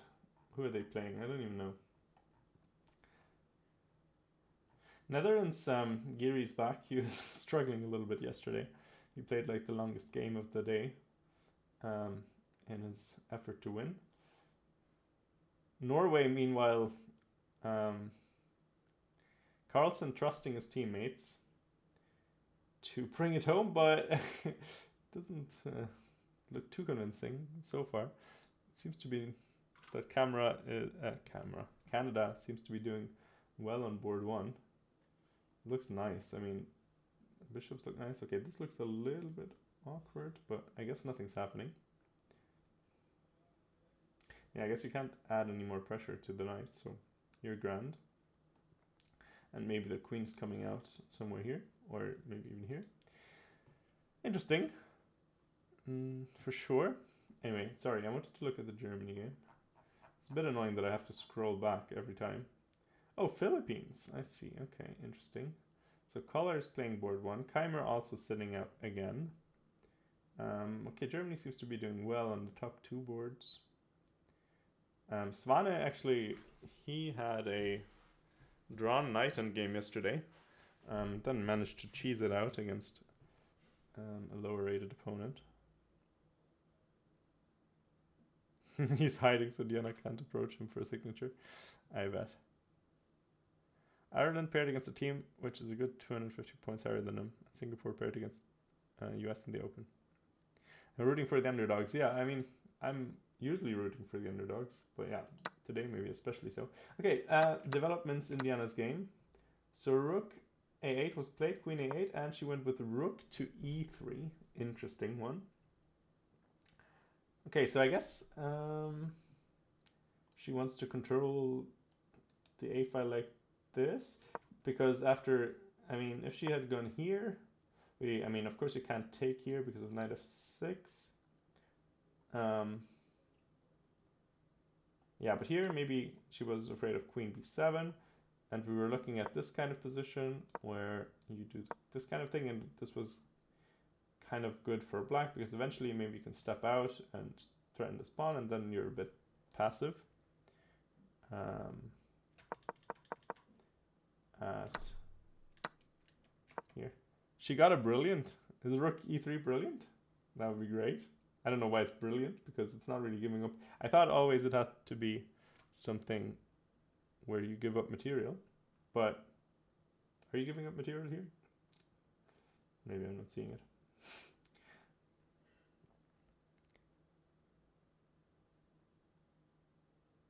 Yeah, the thing is,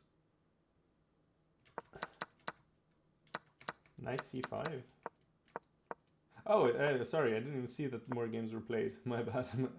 More moves were played. So f5, knight c5. Okay, so f takes, we have this. Cute. Cute indeed.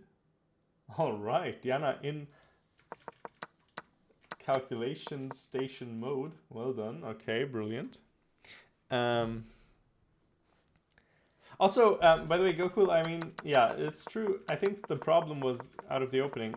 We had like this kind of line prepped. I think she mixed up the lines because knight d5 here, not the right time. And definitely taking with the pawn isn't great, because now you have this sort of structure where this isn't really a weakness anymore.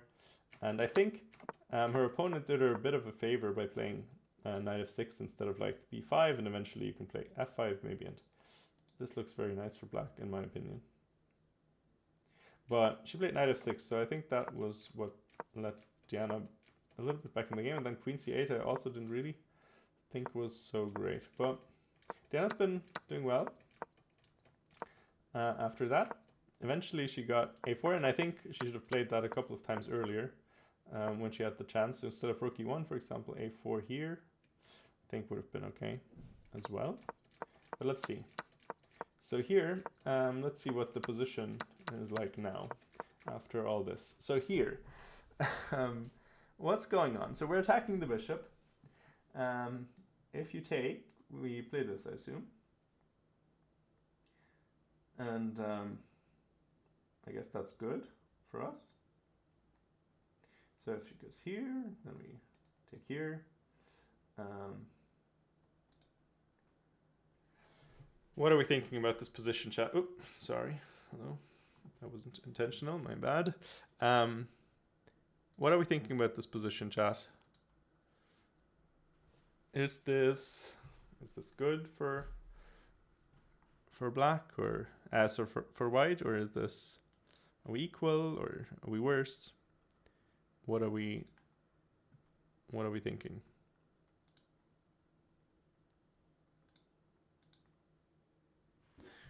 What is our evaluation?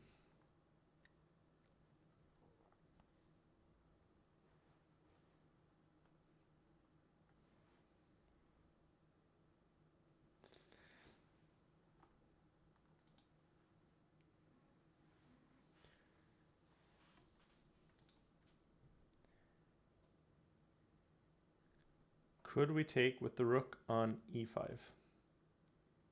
Well, it's black's move first. So so are you saying like maybe, I don't know, what do you play here? Like queen a7, or I don't know. What are you playing here?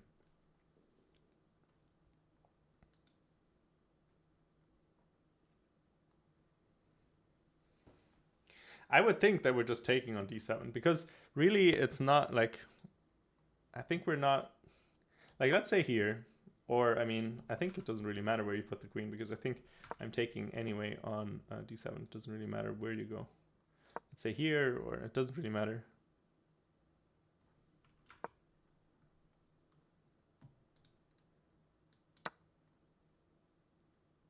Oh, well, no, I mean, sorry, wait, I lost the thing. So if you take on c5, we play this. That's the point. We're attacking the queen and we're attacking the bishop. And if we do this, we do this. Yeah. So that's the idea, to win our piece back. So that's why we're not losing material here. Very, very nice move there by Diana. So yeah, that is the point. So black, I think if you take, you're probably just worse. I would assume. I don't know what you do exactly. Like it, yeah, I think you might be losing if you take the knight. So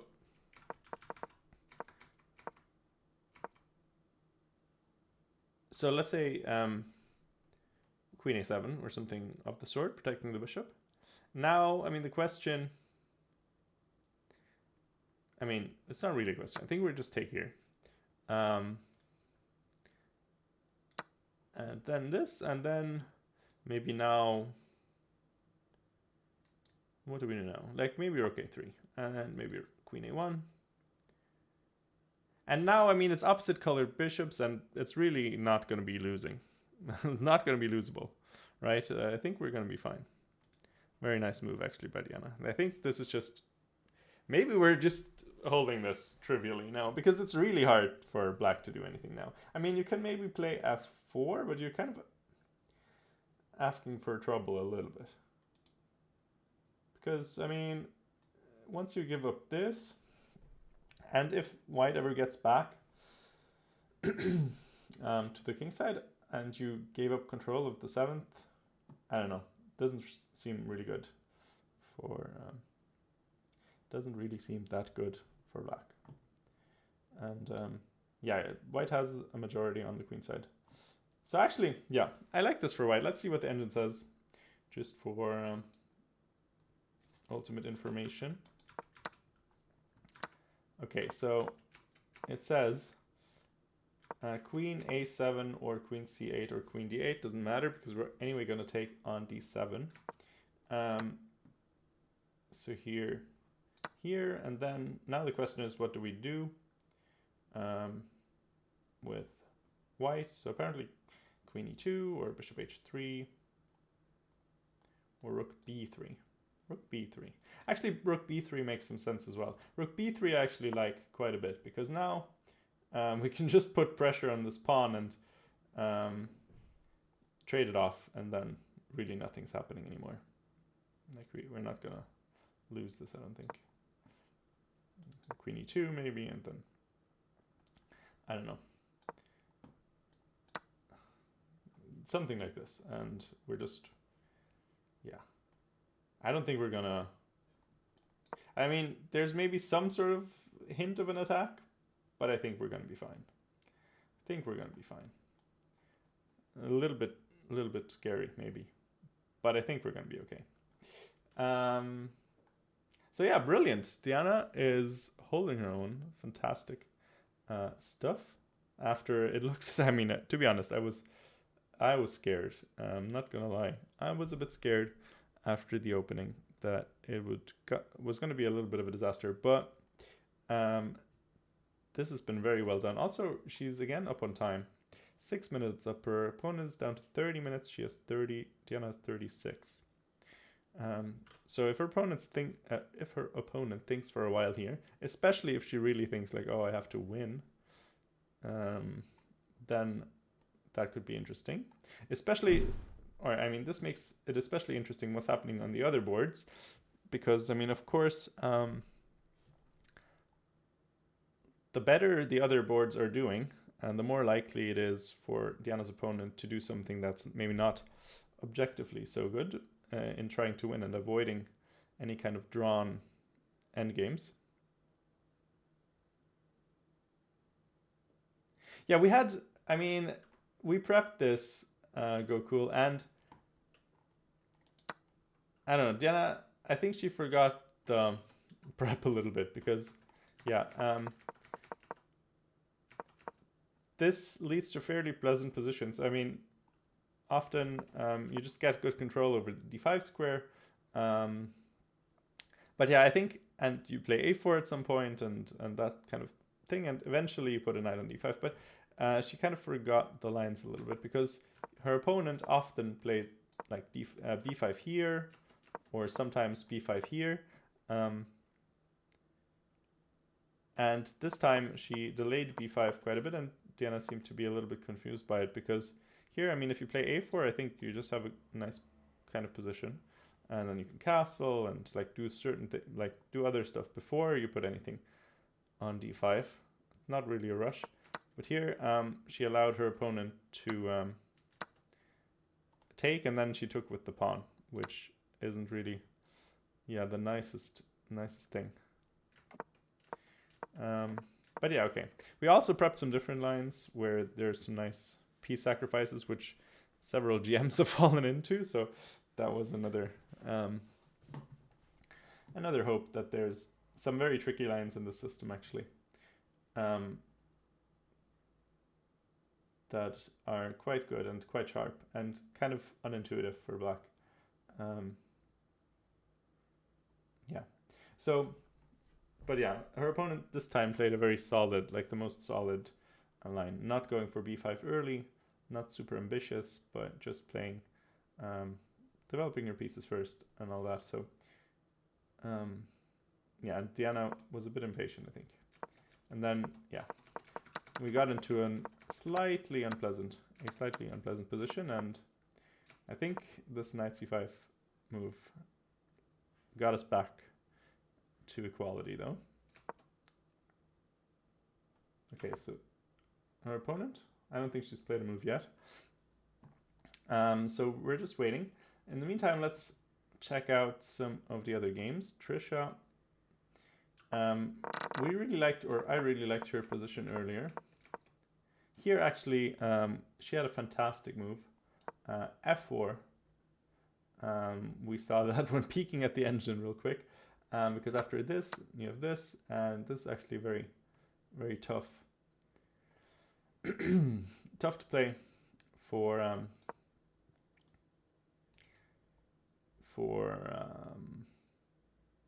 black. Something like this. And yeah, because this bishop's just great at attacking, while this knight is just, I don't know, somewhere in no man's land, and you have a very pleasant position. Maybe you can come over and put some pressure on the h-file. So yeah, let's see what happened here. Oh yeah, here actually, here we also had an interesting line. This one I even found by myself. So here you have knight takes d6, because what was the line I was thinking of?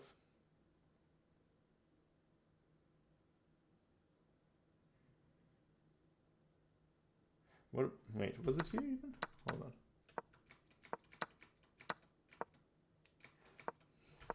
Yeah, I think.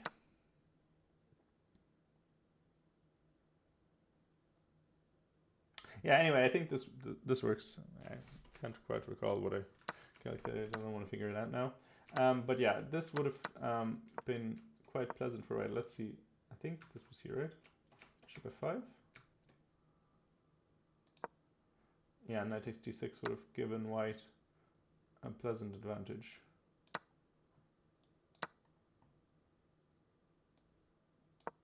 Oh yeah, exactly. So here the trick was that after this we have this kind of position where we give up the two pieces. I remember it now with some convincing. So here we have the two pieces against the rook for black, but white gets an extra pawn and also a nice center, and black is still not fully developed, and you don't have the c6 square, and there's some problems. What's the logic behind trying g3? I mean, it is kind of surprise factor. I actually think it's a good little opening. It's not played very often, so definitely. I mean, the thing is, if you play the Najdorf, and you don't. I mean, Diana doesn't play like into the sharp lines of the Najdorf usually. So if we had gone for one of those, like, I don't know, bishop e3, like opposite castles kind of positions, that are super, super sharp, I felt like even if your opponent makes a mistake and you're then like technically better, I don't think it means that much in these kinds of super sharp positions. Like, you have to be very precise. And I think it's just not, I mean, you know, even if something goes wrong out of the opening, it's very hard if you are in that kind of, if you play those kind of positions where your opponent is just much more used to them. And if you just don't, if you go wrong, if you just misremember something, then it's instant disaster, because they might well know everything as well. So I think it's actually, I think it's actually a decent way to go to play one of those systems that are less common. And G3 is actually very uncommon. Like, it's basically not played. Like, there's like 6 more popular moves after A6 or something. So yeah, and I was looking at some lines, and it actually can get quite sharp as well. And there, I think it's much less likely that your opponent actually knows something. And I mean, okay, maybe it's like 0.1 instead of 0.4 as in terms of eval, but I don't think that's too big of a deal. And also, you get some positions where you can very safely play for 2 results. For example, if we go back to Diana's game, there's many positions where, like, for example, her opponent usually played like b5 here, and here you can just get very nice, actually no, sorry, here you already go here, and your opponent can take, because here this is already borderline losing. So you play knight d5 here, and then very often you get a position where you get the knights to good squares, and you have control over d5, and you just get a very nice position, basically. Then you, for example, play b3 after, like, here, and you go here and here and put your bishop here, and then you often get a bishop on d5 and sort of have a 2-result position, like in some Sveshnikov endgames. yeah. You do have some weak light squares on the king side, but it's really not that big of a factor because black's not going to get there. And if they do, we castle queen side sometimes. Like, I don't know. I just, I personally think, yeah, it's a kind of a good system against someone high rated. But maybe, I don't know. It didn't turn out so well because we captured with the we captured with the pawn, which is not great, and we played 95 a bit early. But yeah, anyway, I feel like it could have worked out quite well, and maybe it will still, you know, because this is actually now I think looking quite decent. Okay, this was played. Now, yeah, interesting position, I think. I mean, she's gonna capture back, and then yeah, so bishop b3 I liked. Sorry, rook b3 I liked. Sort of trying to win this pawn, or trying to distract black's pieces to come to the queen side. Because if we achieve that, then I think we can't be in any trouble. I think the only thing that can happen here is if, you know, black, I don't know, maybe puts the bishop on f6 and then maybe does this and this, and then maybe pushes or something like that. I'm not sure. So if we can dissuade that, that would be nice by creating some counterplay against this pawn.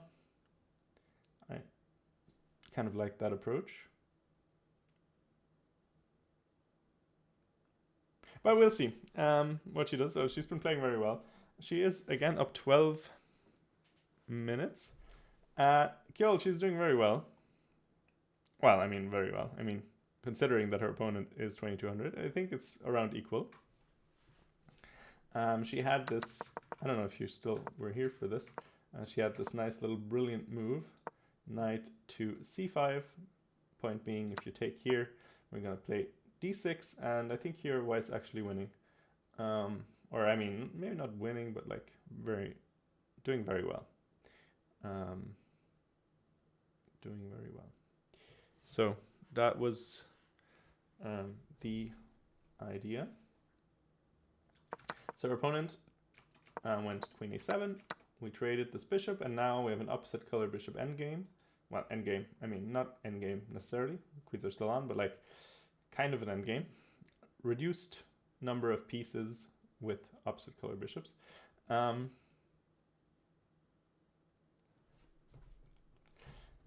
yeah, now, I mean, I was saying I like this plan of putting pressure on the b pawn, trying to get black to maybe come over to defend it, because I think what is scary still for black is maybe if they do something like this and then try to go for an attack, because in those kinds of situations the opposite colored bishops can actually be still very much non-drawish. But if we were to like simplify or bring black's pieces away from the king side or trade queens or something like that, then we could, yeah, basically secure a draw more or less. So that would be good. In the meantime, though, let's look at some other games. Actually, we did look at Trisha's game recently. Let's look at Alice's game. Sorry, my voice is faltering. My goodness. It's only day 2. It's only day 2 and I'm already struggling. That's not a good sign. I did have our 17-year-old. Oh, I was like, what does our mean? But I forgot that they were playing in Singapore. That's interesting because Levon also, of course, was kind of losing yesterday before he won. Kind of a good turnaround. Also against an FM. Meanwhile, Caruana looks like he's winning. Looks like you're getting mated here, almost. I guess not quite. Actually, yes. Hold on. Are you not getting mated here? So, boop, boop. So rook takes b2, and I take c6 and mate. Yeah. So this looks like this looks good.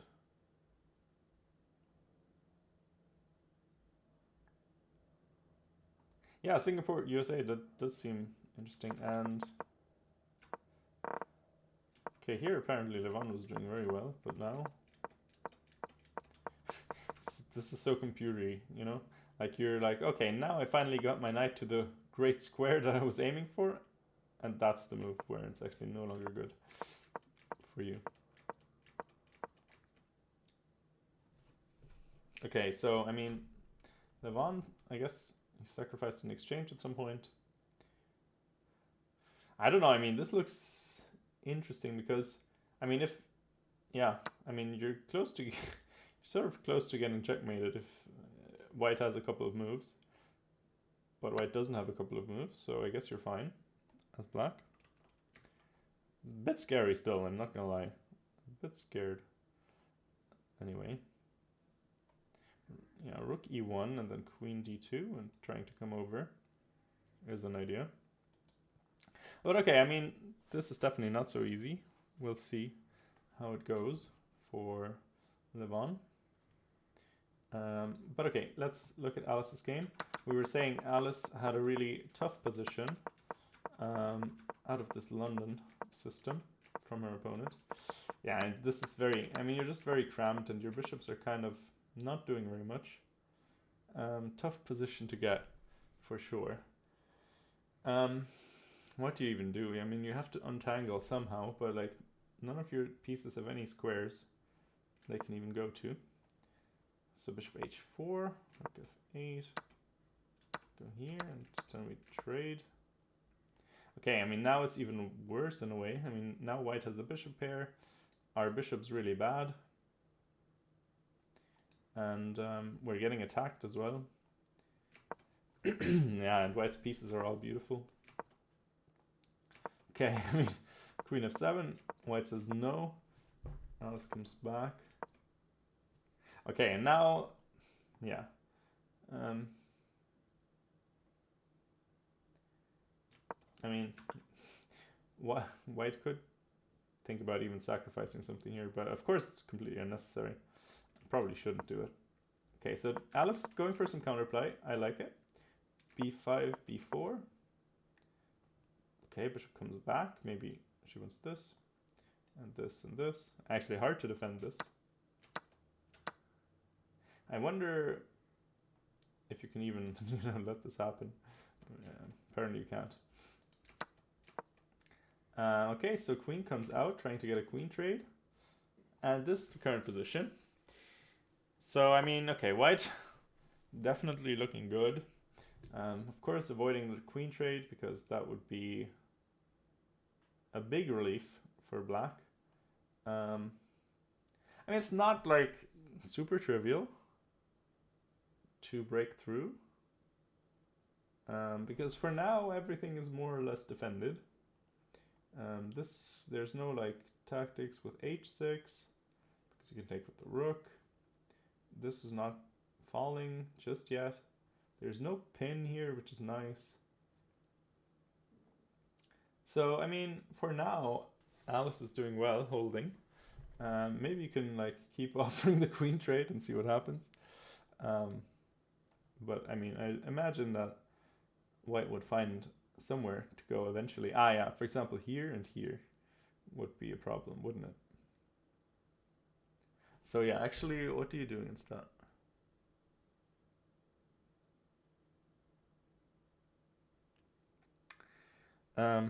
What do you do against that? Hard to see what exactly you do against it. Alice's opponent has the legendary triple stack. Legendary. Funny thing, I don't know if any of you guys watch Selling Sunset. As prep, total preparation, I was watching some Selling Sunset with Diana, and the son of one of the people in the show, he's actually called Legendary, which is funny because it's not even a noun. That's what I said at the time when I heard the name. So yeah, that is what I have to think about when somebody says legendary now. But anyway, okay, this looks still tough for Alice. I don't know how to defend against this plan. I don't want to think about it. Let's see what the computer says. The computer says queen c4. Let's say queen g3. Rook b2. Ah, okay, clever. Because I guess here we want... Oh, sorry, we're hanging this. And there's no mate. Okay. Sorry, I forgot that we're hanging this. Oh, so actually, maybe it's not so bad. Okay. I guess you have this, because then there's no... You can't take here. But okay, I mean, maybe queen c4 is interesting, actually.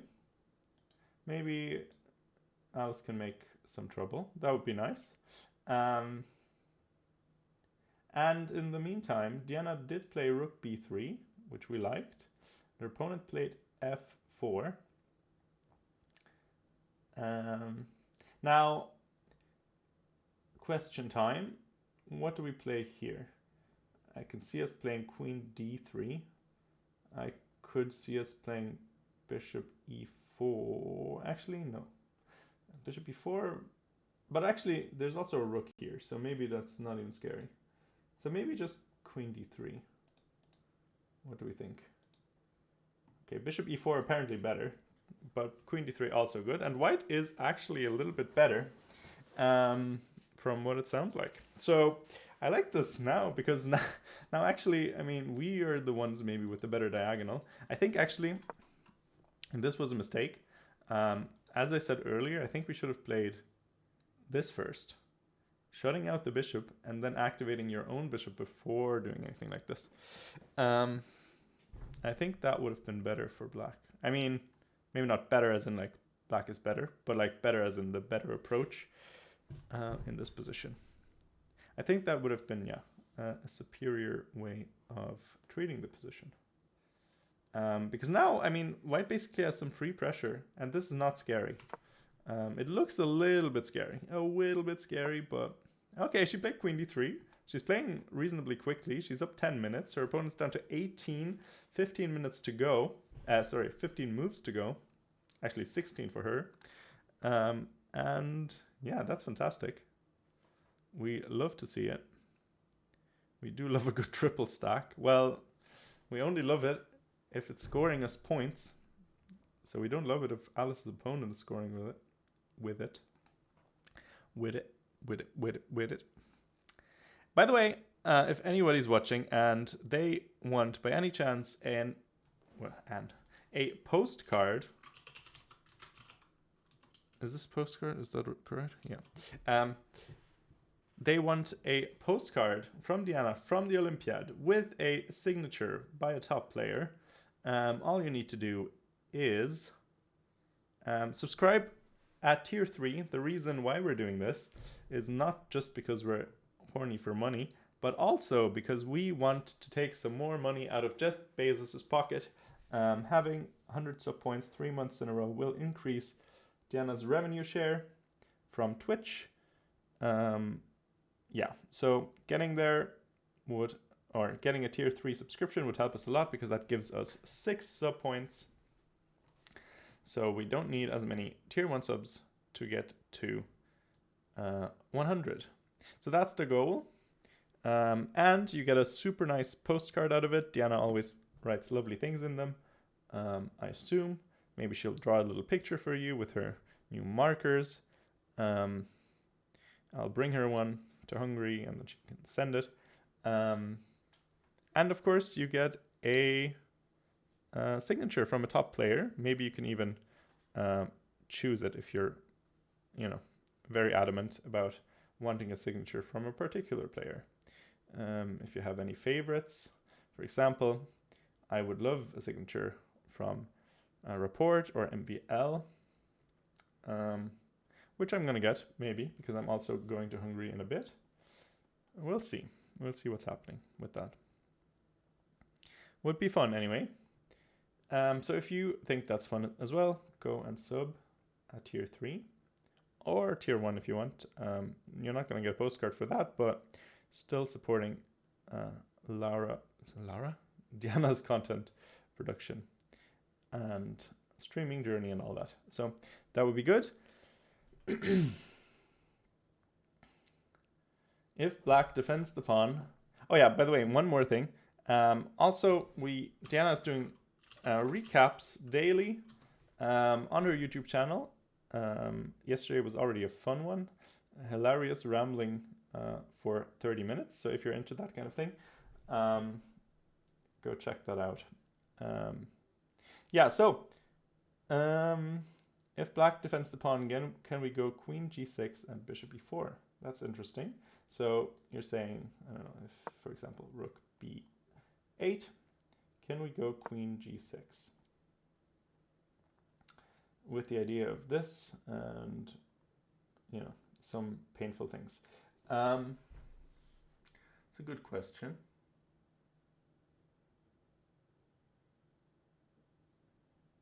Might well be true. Might well be true. I don't think black is necessarily looking to defend this pawn, to be honest. But yeah, maybe that's actually just terrible for multiple reasons. I mean, maybe this, but then we can go back. And you go here. And we go back, and you can't defend the pawn anymore, but you can actually. I don't know, maybe you can chase the queen away? Or can you go somewhere where it's not chaseable, awayable?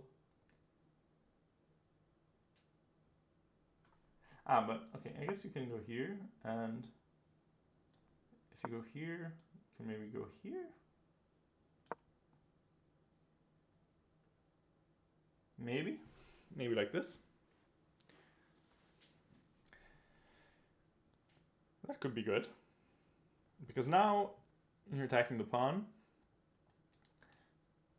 and the queen can't really come back, and you still have control over all these light squares, and black can't play this because, well, something will take, rook or bishop, probably rook in fact. So yeah, that would be great. So f takes g3 was played. Okay, I assume we're just gonna take with the h-pawn. It's the instinct, at least. I don't see why we wouldn't. It's not really like the bishop's gonna come and target this pawn anytime soon. I think it would have to do quite the journey. I don't know. I'm just gonna look at the analysis real quick. Yeah, h takes is best.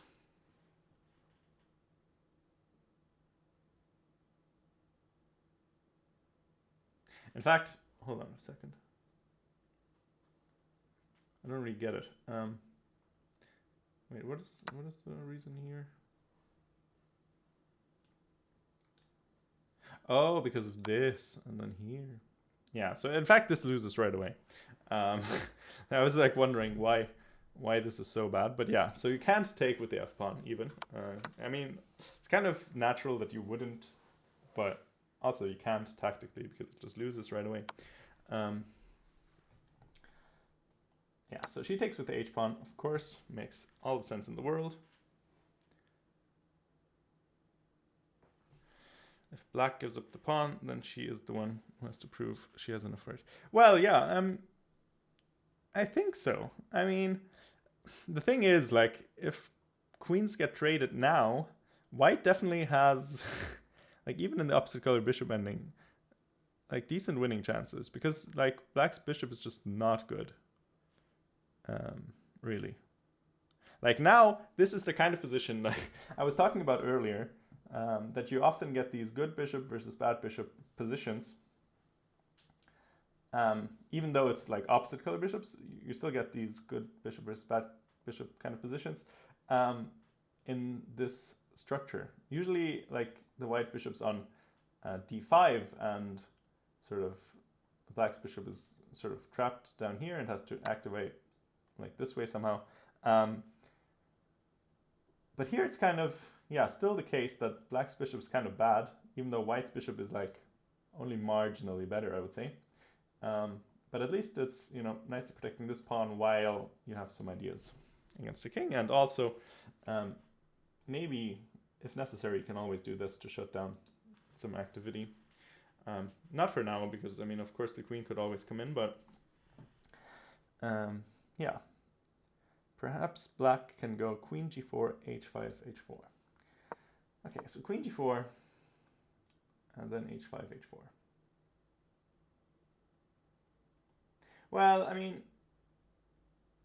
I guess at least you can always like chase the queen away.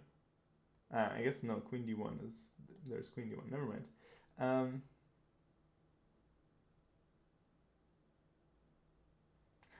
Yeah, okay. Let's see. What if you just take the pawn? What happens? So h5.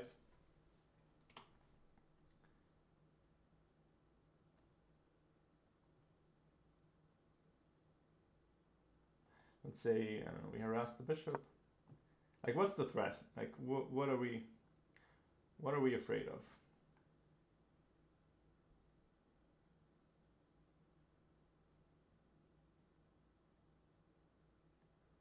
I don't know. It feels a bit slow, yeah. I do agree. It all feels a bit slow. I like Diana's position. So let's hope. Also, she has twice the time of her opponent. Also, her opponent played queen to a7. So I guess, is this an idea? Wait, so I don't. So is queen a1 an idea? I don't really know if this is a thing.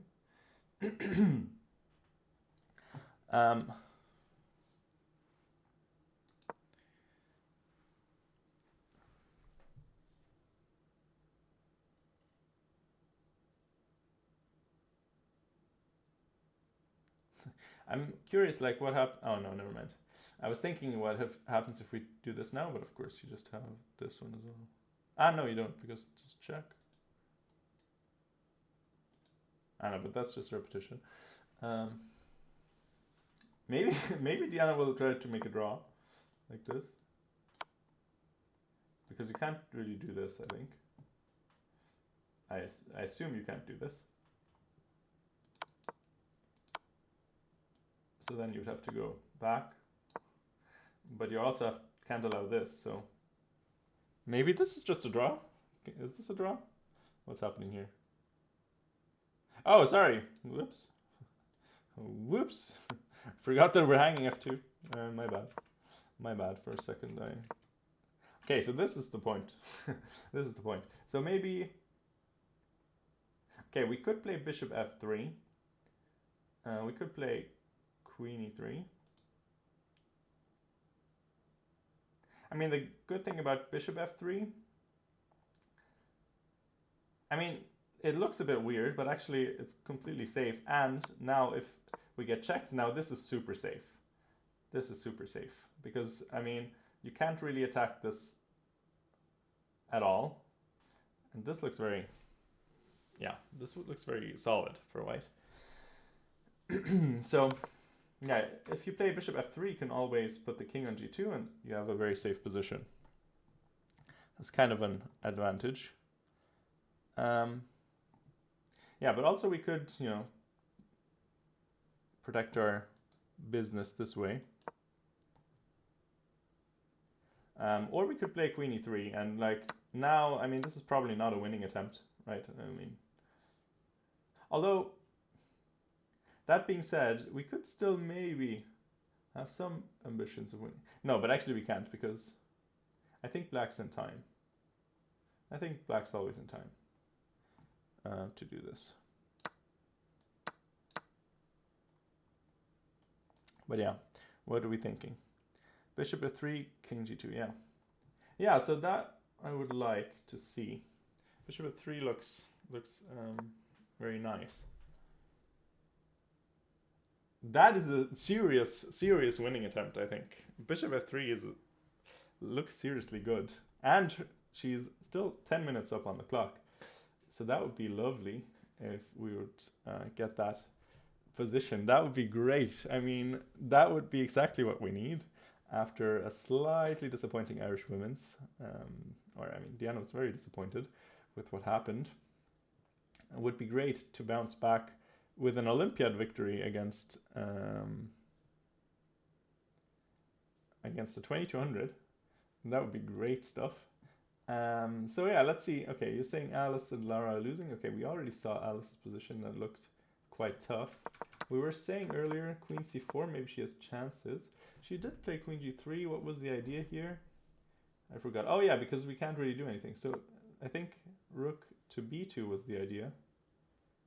She didn't go for that. She went... Sorry, what happened? Oh, she took, okay. Wait, but this I don't understand, because now we're no longer attacking the bishop. I thought the entire idea was that we're attacking the bishop. Okay, Alice is also very low on time. So what's happening? Let's just look at the engine before the game ends, before we see anything. I guess Alice is like, okay, might as well go for some material, so we have something to suffer for. And, in fact, it appears that her opponent went wrong. This looks very logical. Okay, but here I assume... actually, I don't know. What's the move here? I mean, this is apparently wrong. I was also thinking for a second, can we take with the rook? But I don't think you can, because you can just take the bishop then. And now the rook is pinned. And I think that might lose for white. I think this is going to lose, actually. Or... Okay, it says draw, but okay, we'll... Queen e3 from the end. Okay, well, we're playing for the draw. I mean, I don't mind it, you know? I don't mind it.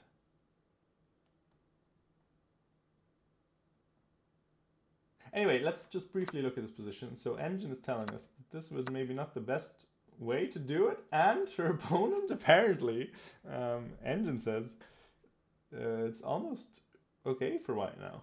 Rook b1, trading off a pair of rooks because you cut yourself off from defending that square. And now maybe, I mean, it is an opposite color bishop sort of situation, equal material. And if the attack gets disarmed, there's no real reason for Alice to be that much worse. So that would be great if Alice finds rook to b1. Then she might be back in the game, would be amazing. Because, I mean, that also makes it easier for the rest of the team to play. Trisha, in the meantime, we really liked her position earlier. We thought she could have won a pawn here with this, forcing sort of a, I mean, it's not necessarily winning a pawn per se, but sort of a trade rook and pawn for two pieces, and this looks relatively pleasant. But she went with the slightly safer approach, getting this kind of symmetrical position.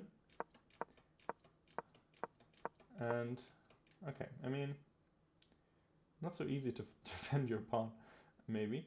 But yeah, at some point. I mean, okay. So Trisha's doing okay. Lara apparently in trouble though. Let's go back, see what was happening.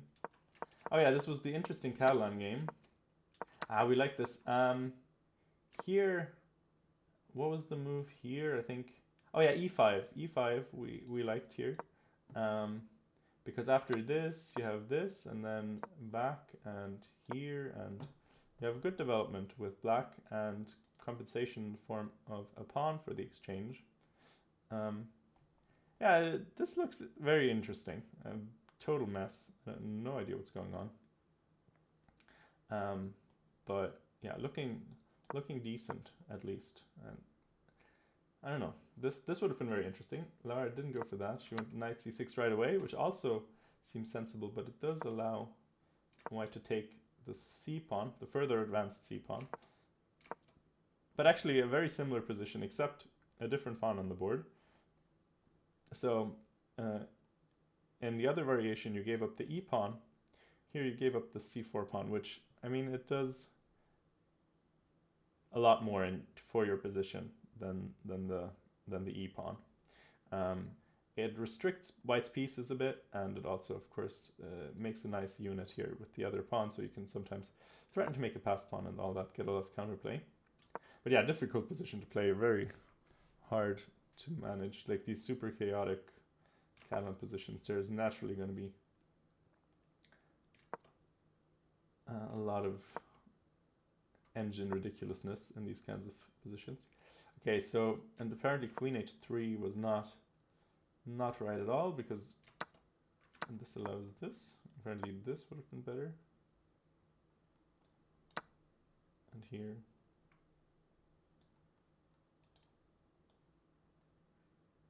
Oh yeah, because you're still taking this pawn.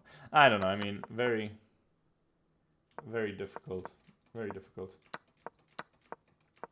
Okay, and everything is going on here. I don't know, Lara just went for it. Queen h3, now e5, giving away things. And now we have to trade queens, and yeah, okay, so this looks a bit bad. We're down a lot of material. So yeah, and we're not even in time to take the knight, unfortunately. So yeah, tough one. But I like Lara's approach. That was a crazy opening that they played. And I mean, in the end, she ended up in severe time trouble. I don't know, like you can't see how much time, like the time things are a bit weird on chess.com. You can't really see how much time she had at any given point. But I imagine that it took a long time to navigate those complications. And she is someone who likes to get into time trouble anyway. But okay, we like Alice back in the game. Diana back in the game. I mean, this is still not over. Even if Lara loses, definite chances. Her opponent did not want to trade queens, which is, I mean, I guess it's understandable because she's higher rated. I would have loved bishop f3, because that looks really pleasing. We can put the king on g2. That would have been really nice, and very safe. Okay, but now bishop comes to f1. We can still put our king to g2, and now it is also hitting the pawn on b5. So not at all easy for black still. And Diana, also, I mean, this bishop is now rerouting this way, which is actually very useful. So maybe actually, I maybe really like this, the way this turned out. I mean, the thing is, queen e3, of course, is an immediate draw if black takes the queen. But I guess, I mean, if you don't mind that as a result, then this is maybe a good way to play for the win. Because, like, what is black doing now? I mean, this looks very worrying. I would be very worried as black. Because here, this is like, yeah, not easy at all. And also your pawn's hanging on top of that. So perhaps Diana can trick her opponent into playing something suboptimal to avoid getting into drawing. I think she already did.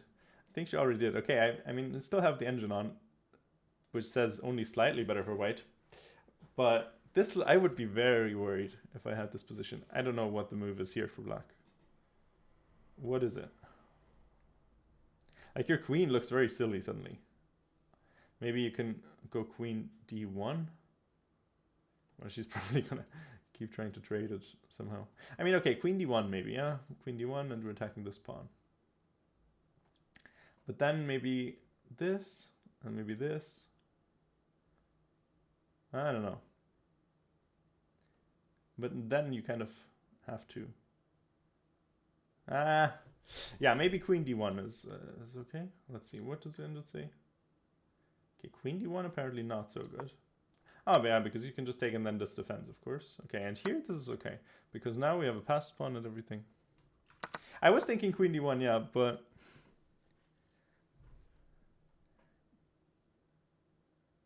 yeah, it does look weird, but apparently best move is h5. I mean, okay. It makes some sense as well, I suppose, but I don't know. I don't think she's playing h5. I think queen e1 seems a lot more natural. But it is true that we're hanging this pawn after queen d1. And if we take here, I mean, our queen is very solid. It's not going to get chased away or anything. Actually, I mean, she might want to throw in something like this as well. Is this a disaster? I mean, actually, it is probably a disaster because then queen comes here. Actually, no, queen doesn't come there probably because then here. No. Wait, so how does it work? What if here? Do we have anything very good for white? Like, my question is, can we do this? This always. What is the move here? Or do we just, continue like we were? Just move the queen out of the way and then take here.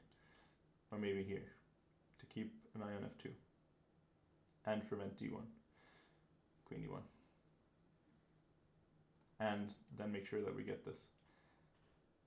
But then maybe h5 again. But the queen is very weirdly placed. It's not really convincing there. I'm very excited. Sorry, let's just move over. Let's move over to the Open. Wow, this US-Singapore match seems to be quite close, actually.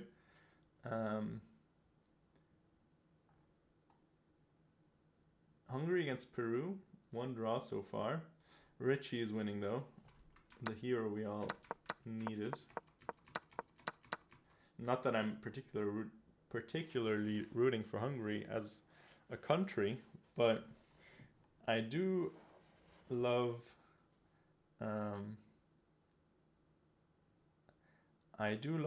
Richie Rapport and Peter Lecco, so maybe my 2 favorite players in the event. I mean, I guess MVL as well.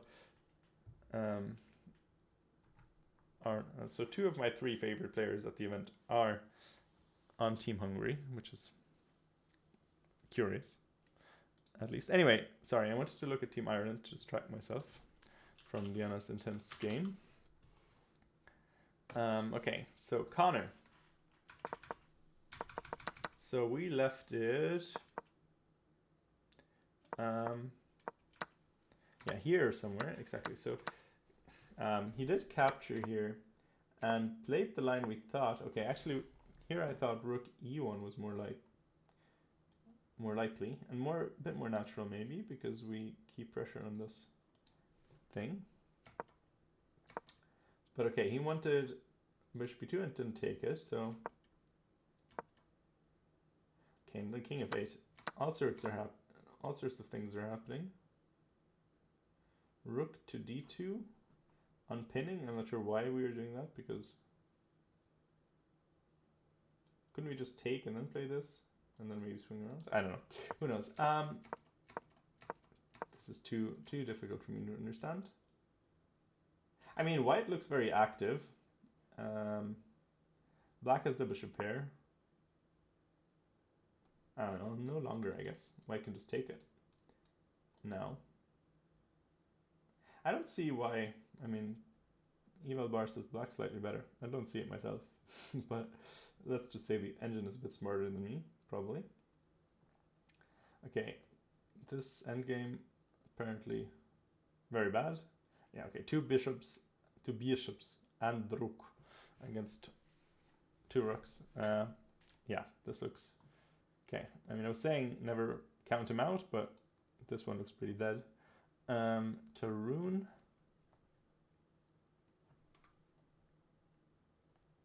Let's flip the board. Where were we? Oh yeah, around here somewhere. I'm very, I don't know, very hard to understand this game as well. It looks kind of decent for black to my eyes. I mean, this backwards pawn here and all that. But okay, I mean, we are trading off our strong knight, I suppose. And we have to take with the pawn. Okay, it's a bit annoying. I would have thought maybe we take with, we take here, but at some point. Just so we keep the pawn on e5. But maybe it's also a target, so I don't know. Who knows? And we do get a tempo out of it. But apparently it didn't work out too well. Because here, I mean, these pawns now look very good. Now that the e-pawn moved to the f-pawn, or moved to become an f-pawn. Both Hess and Hikaru are impressed by the FM's play. The Singaporean one against Levon. Yeah, that is nice. That's always like, this is kind of a cool thing about the Olympiad, that these things happen. Like, they always happen. This just kind of goes to show like the ELO math that sometimes seems very abstract, because in smaller tournaments, you know, it's like, okay, the GM never loses to the FM, or, you know, like the 2600 doesn't really lose to the 2200 or 2100. But at the Olympiad, it happens all the time, just because there's so many games. So it's interesting. Sort of blanking out the other games, just following Singapore, US, and Diana and Semaganova. Semaganova, what team does she play for? Is that Bulgaria or something? Or who is she? What team is she on? No, it's not Bulgaria, is it? I don't know. Anyway, why is she? Kyrgyzstan. Oh, okay. Never would have guessed that one. I thought I remembered a flag that is different from Kyrgyzstan, but okay. Oh, she drew Anna Shenina. That's impressive. Very nice. Yeah, it just goes to show. Well, I guess she's very strong. I was going to say, you see the upsets, but actually she's very strong as well, isn't she? So. Okay, anyway, let's look at Tom, who does seem to be the only one with a better position here. Okay, we're taking on F7, I assume, and then... Or is there some trick? Doesn't, I mean, I don't know. Who knows?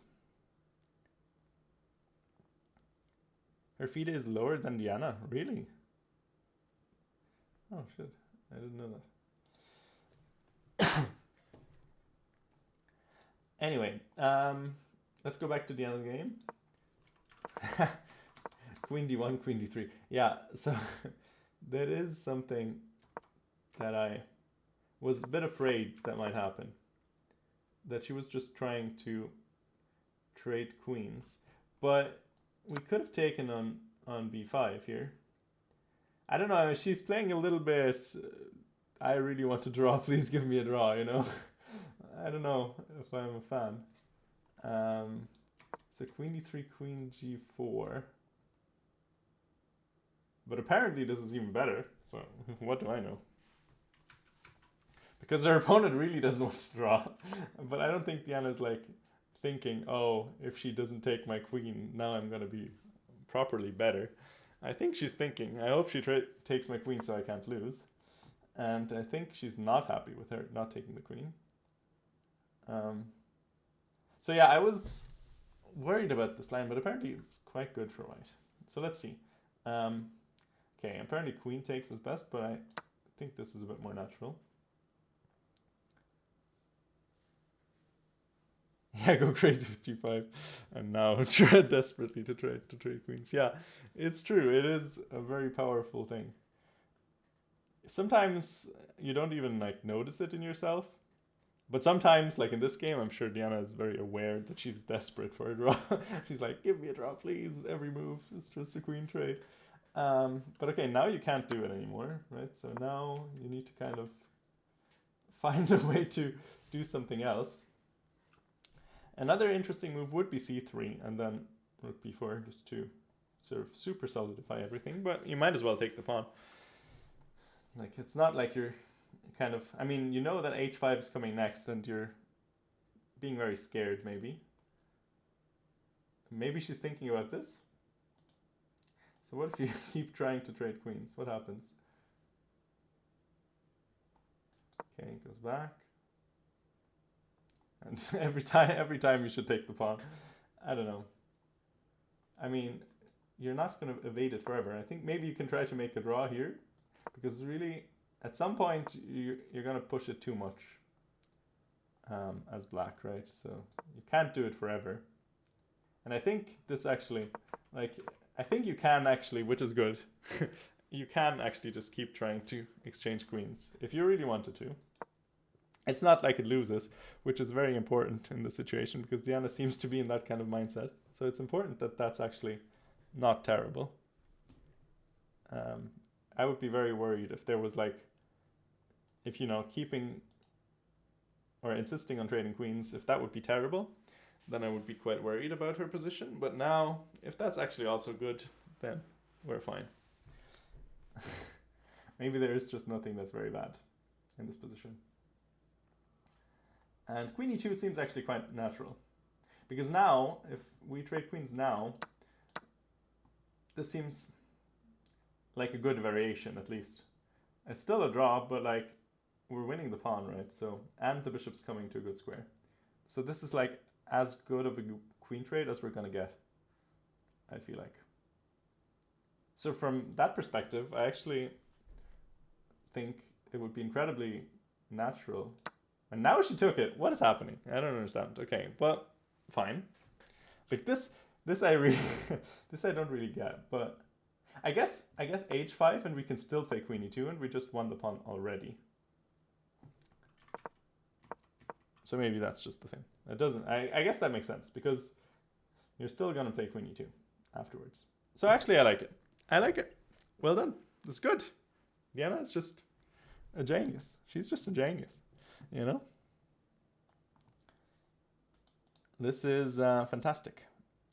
I always love commentating games like this, where Diana gives me a heart attack in the opening, playing something that's not prep at all, and then it's starting to go well at some point, after it starts going poorly. But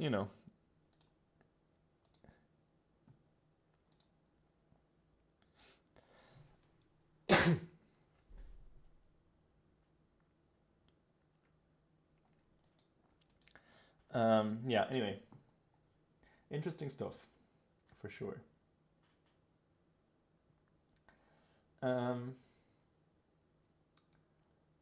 Yeah, so I wonder what queen d4 is what her opponent played. She's forced to play quite quickly now because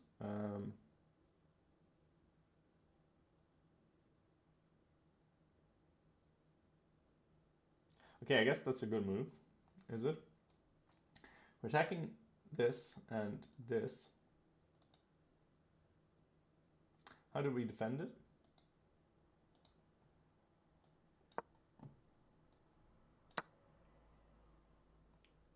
Maybe we just don't. We just push our pawns. And in fact, okay, maybe we don't need to do that at all. Maybe we can just play some move that, I don't know, can we play like this or something? And then this? I don't know. Seems very interesting. So queen e2 was played. Diana's in the zone. She's in the freaking zone. Also, I guess if queen takes, we could just then finally ensure the queen trade. And now she doesn't even have an option. So maybe takes, and this seems really good. As far as opposite colored bishop endings go, this seems incredibly good. Like with the pawns, with the rook still on the board, that seems like we were talking earlier about what kind of rook and bishop of opposite color ending you can get, and this seems like maybe the best one so far. I was saying earlier that the one where we win this pawn might even be better, but this also seems incredibly good, because actually maybe this isn't even a good pawn to have. Maybe it's actually better for us not to have this pawn and have the bishop on that square. So that's why I'm saying it might even be better than the other one, where we just win this pawn. I don't know. This seems very, very good. And her opponent has no time. And she still has 10 moves to make, or 9 moves to make, rather. So yeah, we're getting excited. Yeah, definitely better long term. I mean, let's see how it goes. But this looks very, very good. I hope she takes here, because this is just like the safest of good positions, right? Like if we trade queens in this position, there's just no way that, I mean, you have to trade, like, unless you go here back and then, no, but you can't even do, I mean, you can, I guess, but like then, you know, the bishop still comes there with tempo, and it gets to d5, and then you push the pawns, and you're just much better. Do they get more time at move 40? Yes. Yes, they do. I don't know how much, but I think 30 minutes. Yeah, definitely. I mean, it would be incredibly good to see queen takes d5. Although, I mean, let's see. Is that the best move? No, it's not. Bishop d8 is the best move. Okay, but I don't know if we're going to see that. Although it is true that actually you don't need to take this pawn. But with no time on the clock, it seems hard. Yes, she took it. Yes, brilliant. And now, apparently completely winning. Okay, apparently completely winning if you play bishop g2. But even this is surely good. Surely good. Not nearly as good though. But like, this is very safe. Like, surely this is very good. I would feel very confident here if I got this position. Okay, actually, computer now thinks +2. So I don't even know if draw is likelier. I think this is incredibly difficult to defend if this would happen. I mean, queen f7 would be the other one. Queen takes f7, you have to take with the king, and now your king is maybe a bit better placed, but it's not that different. And now, I mean, I don't know. Maybe you go the other way, maybe you go this way. But also this seems no. There's no chance that this is good. I mean, not much better. I think this, I don't know. I mean, maybe a computer holds it maybe, but I don't think you can. Yeah, I do agree actually. I just thought it was so good, but actually attacking here is very good as well. I do agree with you that actually this might be better.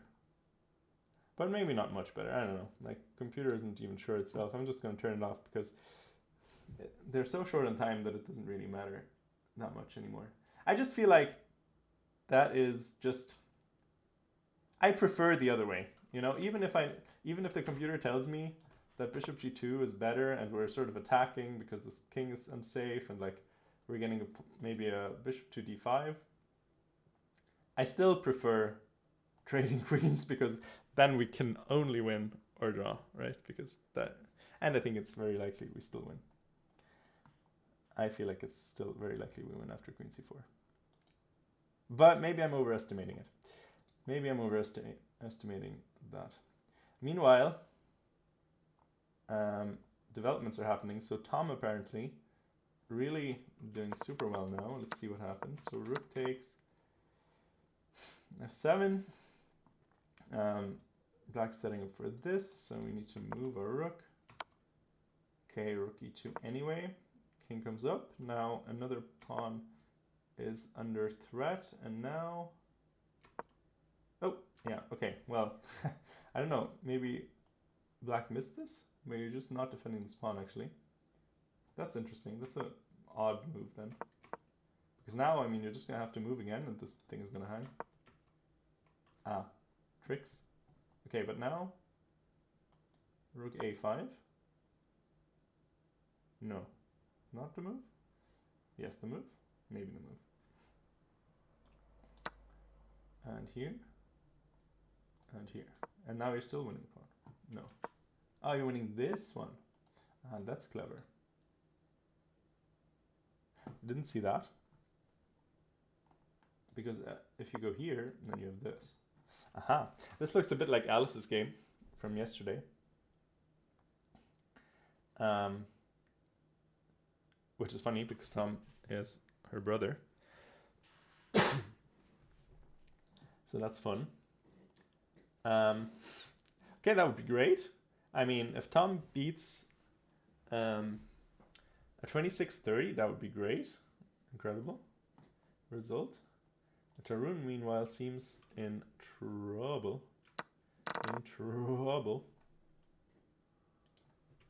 Oh yeah, we have to go back to Alice's game because that was actually... Okay, so he went g4. My goodness, okay. Wild stuff. Okay, apparently, yeah, you're not surviving this. So, yeah, it's just down a bunch of material now. Basically a clean exchange. And your pawn structure is sort of all over the place. Yeah, this doesn't look great. Okay, he's trying everything, trying to cause some trouble. Maybe like this. But yeah, I guess white should be more than fine. He also only has 1 minute on the clock. So tough situation there.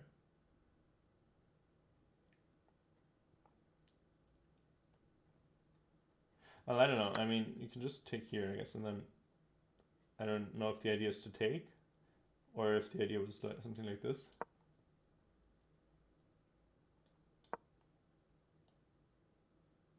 The thing is,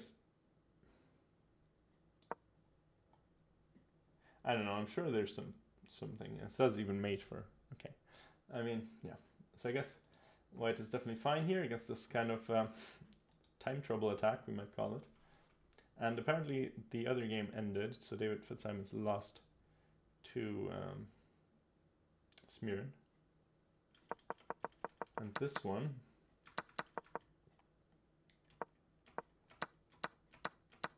okay, things got traded. Black has the bishop pair. It's still, I don't know, like computer still really doesn't like it. It doesn't look that bad to me, but maybe it is. I mean, of course it's not going to be great, and this is a really good bishop. But I don't know. I mean, I would think maybe we can hold on, and maybe we can. It's just -1 point something. So yeah, maybe something to do here. Yeah, and as I said, the other game finished, unfortunately. But okay, let's go back to Diana's game. Queen takes d5, queen c4 was played. Okay, perfect. Oh, king h7. That wasn't good. We already saw that. She could have, she should have played queen f7, I think, to put the king in a bit of a better situation, like this, and maybe here, or maybe to g6. I mean, definitely gains at least a tempo in some direction. I'm not sure which is the correct direction, so maybe that's what she was wondering. She didn't know. So then she was like, you know, I'll not take the tempo, and then at least I won't be completely far away from the action. And bishop d5 and h5. Okay, and I mean, I would say just push your pawns. Push your pawns. How do we push the pawns? It's an interesting question. Okay, rook b7 makes sense. I mean, just moving the rook out of the way with tempo. And you can't do this, so you're gonna have to move the bishop somewhere. Probably. Actually, it's a bit uncomfortable because you're also gonna have to defend this pawn. So you can't even go here because that loses a pawn, doesn't it? Well, maybe it doesn't. Because if you go here, then maybe you can go. Well, here, here, here, here, here. I don't know, who knows? Maybe this just barely holds. No, never mind. Never mind. You can't take this pawn because this is hanging. So yeah. Maybe you can, in fact, yeah, just push things now, like here. And then if you go back, then you go here. And then here. No, check. I don't know. Definitely looking extremely good for Diana. So her opponent, let's just put the engine on, I want to know. Her opponent, okay, bishop f6, apparently best move in this kind of line. So bishop g5. And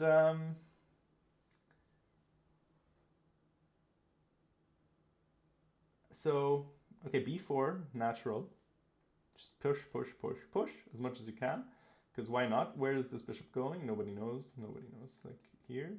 But like, you're going to end up here and here and here and here. I don't know. I don't see it for black, you know? This seems totally winning, in my opinion. And engine seems to agree. So, even though it's only the chess.com engine, and it's a bit shit.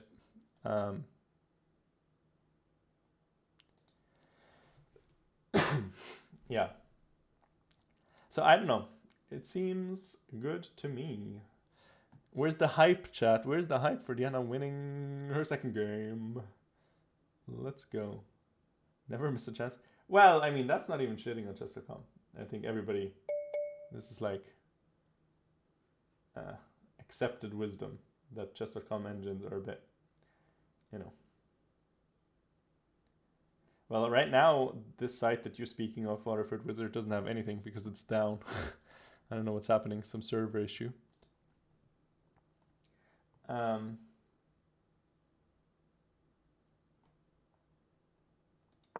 rook d7. Ooh, doesn't like that. Why? Sorry. Why don't we just push a pawn? Why are we just pushing pawns, huh? Diana, Mirza Mundo, why aren't we pushing pawns? We can attack the d6 pawn anytime we want. Why are we doing it now? The rook is good on this square. It can in fact stay here until we bring the pawn at least to this square. I don't know if we want to play b6, but okay, not super happy with this move. But, I mean, our opponent has to figure something out. Actually, rook d8? Or is that winning? Is that winning for us? Who knows? Maybe? Okay, apparently we go back. I mean, I guess it makes sense that this isn't winning. Like, we're not really up that much material. Only one pawn, even though it is an outside passed pawn. Shouldn't be enough in the opposite color bishop endgame. So this would probably be fine for a thingy. And also rook b8 is a thing. I was thinking about this earlier, but I thought this was actually okay. So we go here.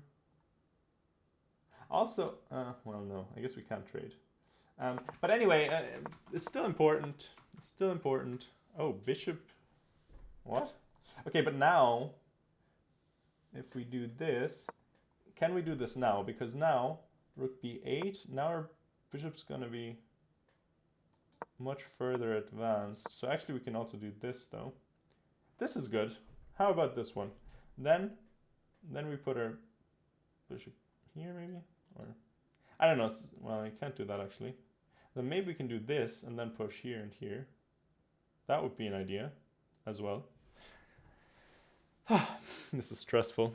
And Diana's endgame. Oh my goodness. Diana's endgame technique is always a sight to behold. Okay, also bishop e4 apparently good. I like b4 though.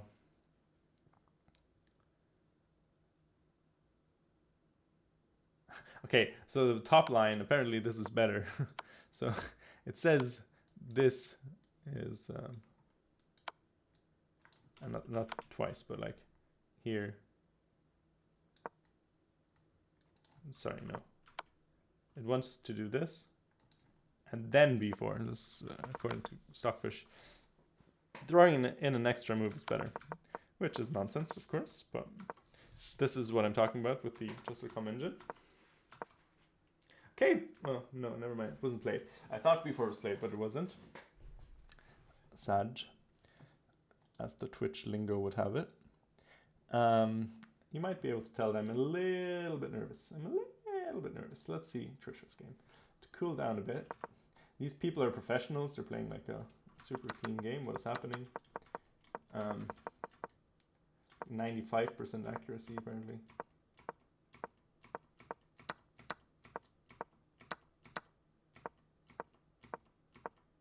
Like Trisha is kind of the Wesley So of the team. She's very, very good, and she makes a lot of draws against very good players. It's fantastic. Why would it K? I don't think it's just, you know, sometimes it's just a bit bugged. It's the same exact position. Computers don't care about the time. It's like, it's just a bit random sometimes. Okay, but these girls are in extreme time trouble, by the way. Trisha's 1 minute, her opponent even less time. So that's kind of exciting. And they have 9 more moves to play. This is all too exciting. I wish we had... no, Alice lost. That's unfortunate. Let's just look at the game real quick. This one, at least, we can't jinx anymore. So, Alice was kind of fighting back, honestly. She was kind of fighting back. We were saying earlier, rook b1 here, to just trade off some attackers and then get into this position with opposite color bishops. Would have been good. This apparently also more or less okay. But then it started kind of falling apart. Also, I mean, Alice had no time at all. 1 minute against 30. Yeah, that's tough. I mean, really difficult to play at this point.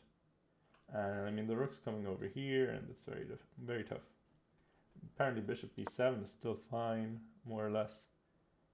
But I mean, you're giving up this pawn now, and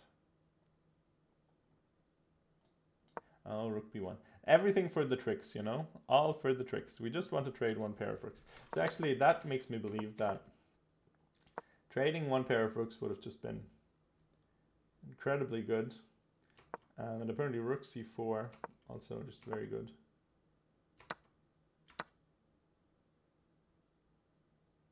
Oh yeah, that's very nice actually. Because now we can't go here anymore because check. I assume. And then what happens? Queen e4.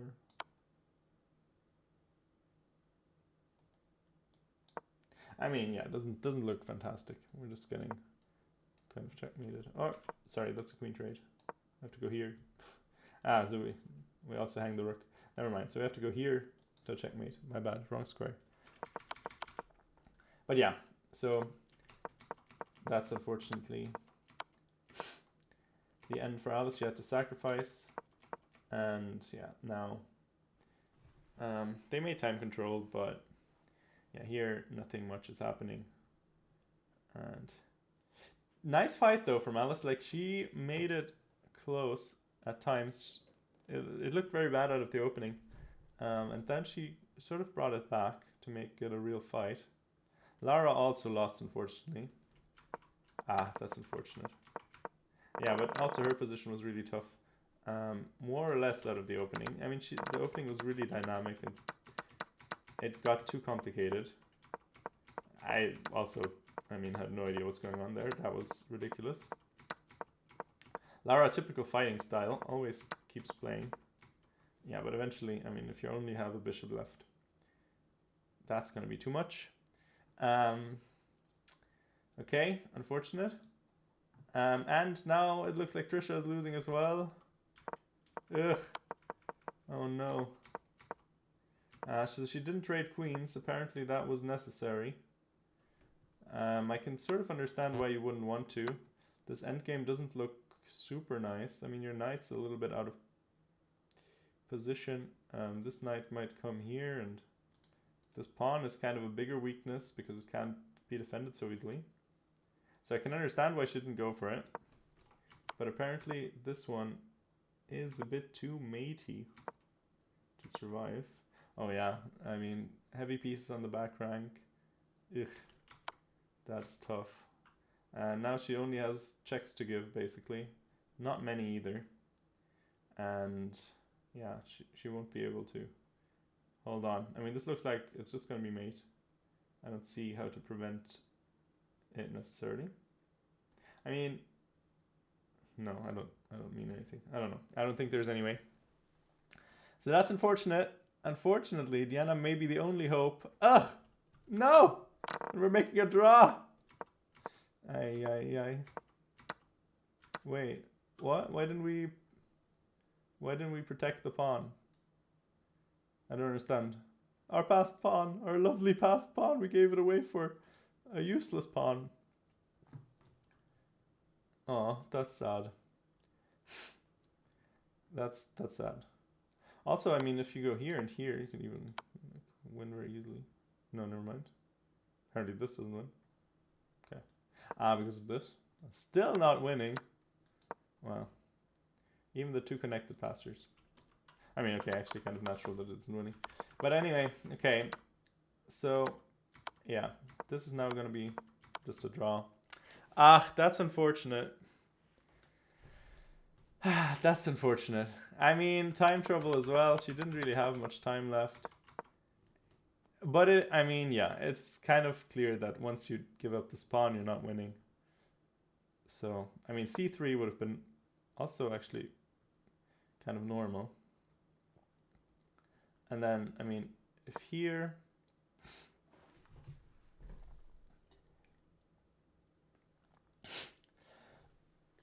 oh, sorry. I'm dying. I have to drink something. I'm stuffed up.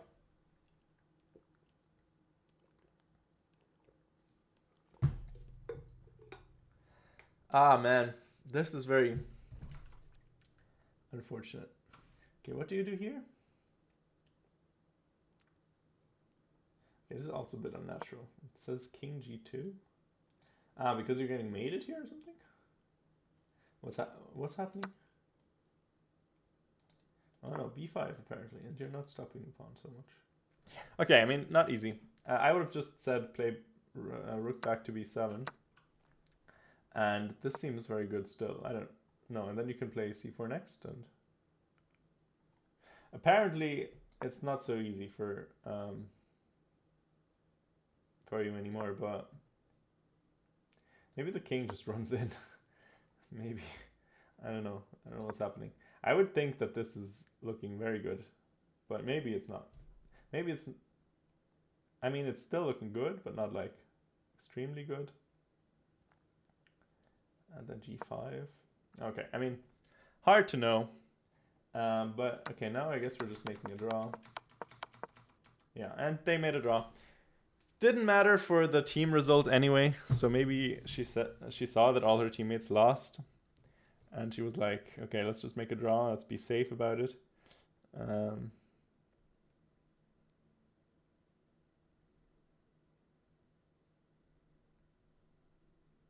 Let's just text her real quick.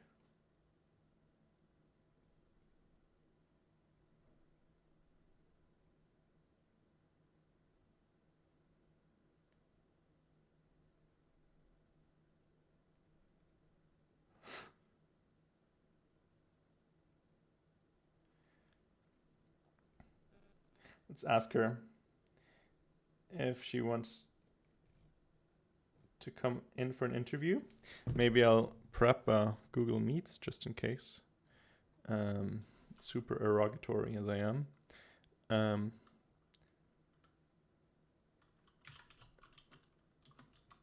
hope you all guys know what that word means and don't think it's something weird. Oh, Diana's in chat. I didn't even see that. Okay, perfect. Instant meeting. Let's send her the link.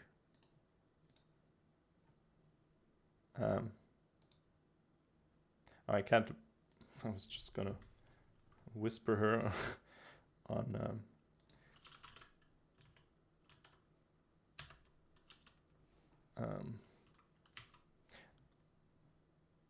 on thingy, but that doesn't work, of course. Let me open WhatsApp real quick.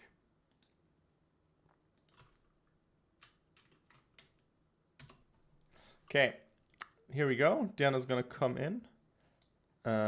I suppose. Let's see how we can make that happen with the camera. Let's do it.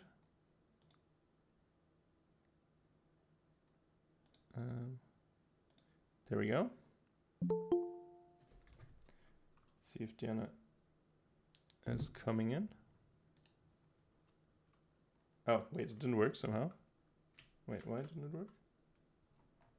What the hell? Okay, now it worked, I think. Link didn't send for some reason.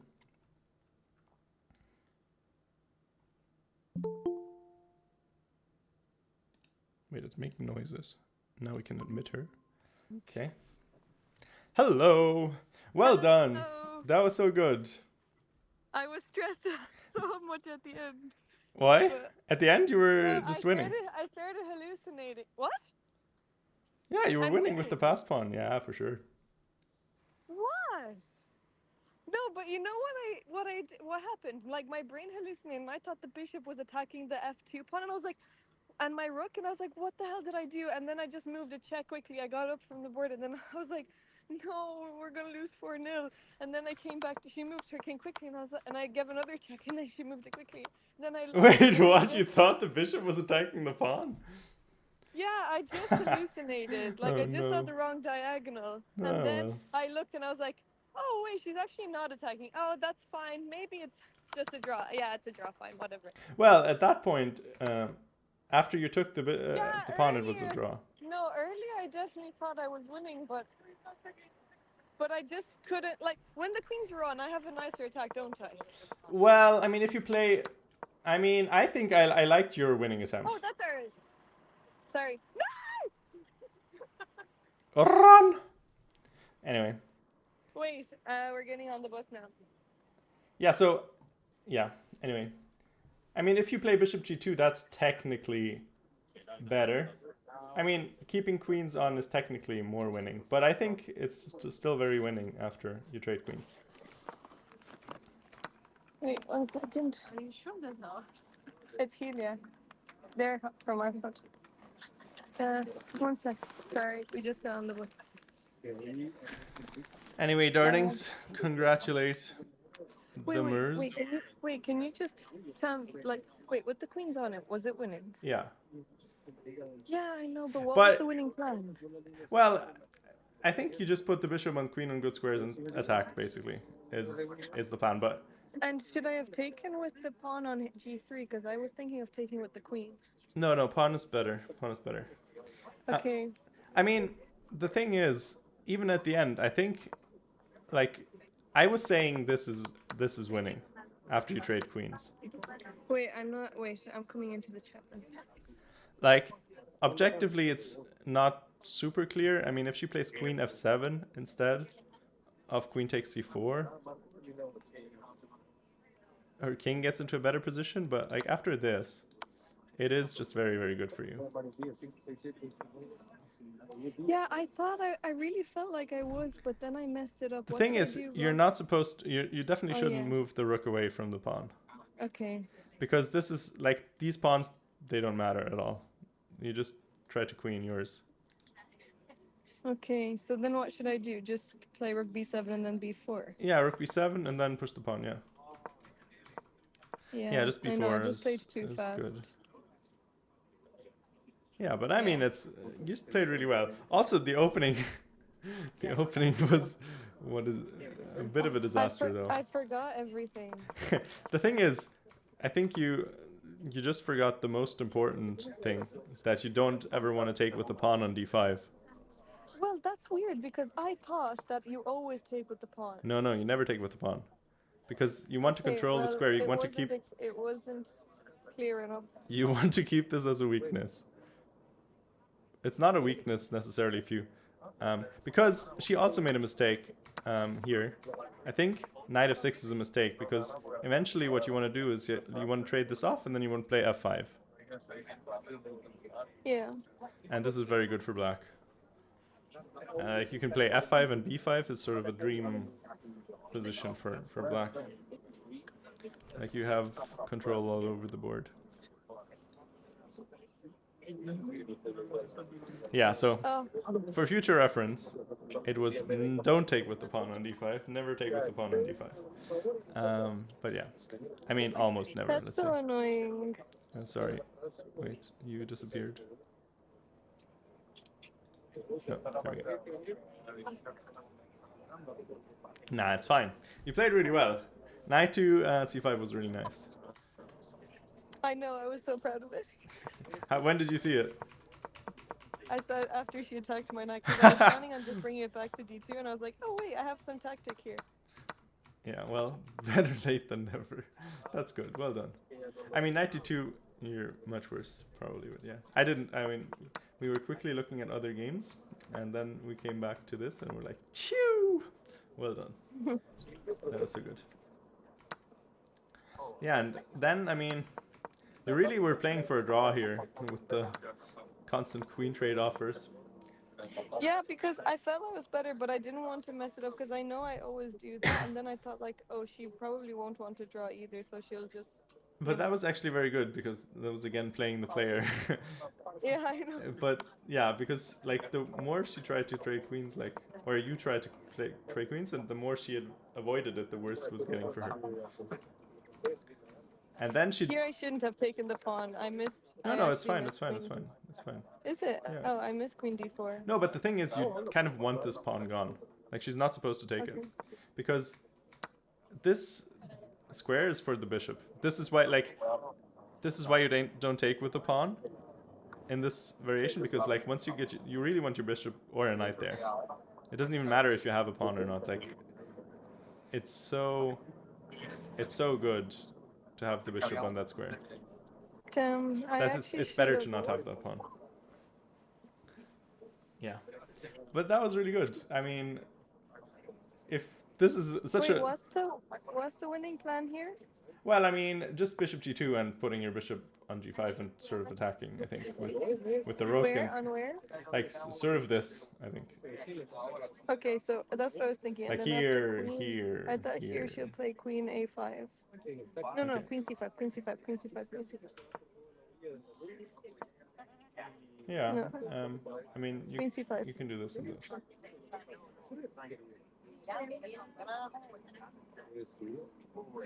Yeah, I actually just didn't think enough. I think because I thought, okay, queen a7. I saw these two moves and then I thought, oh, queen a7 doesn't work because of rook b7. Okay, yeah. Also, earlier you had a really cute move.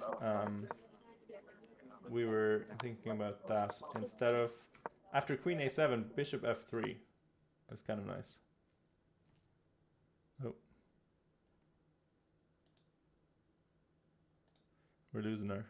We're losing her. Oh, also she's flipped. What happened? What happened?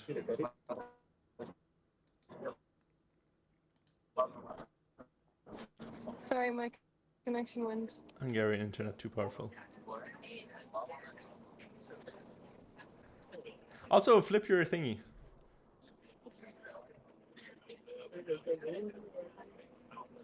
You're flipped. You're flipped on your side. There you go.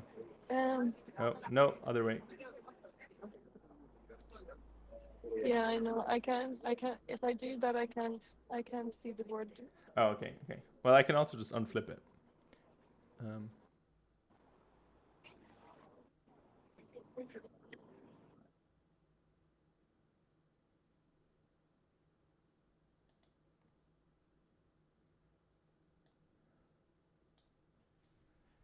Okay, she's having some internet issues. Yeah, so she doesn't have enough data.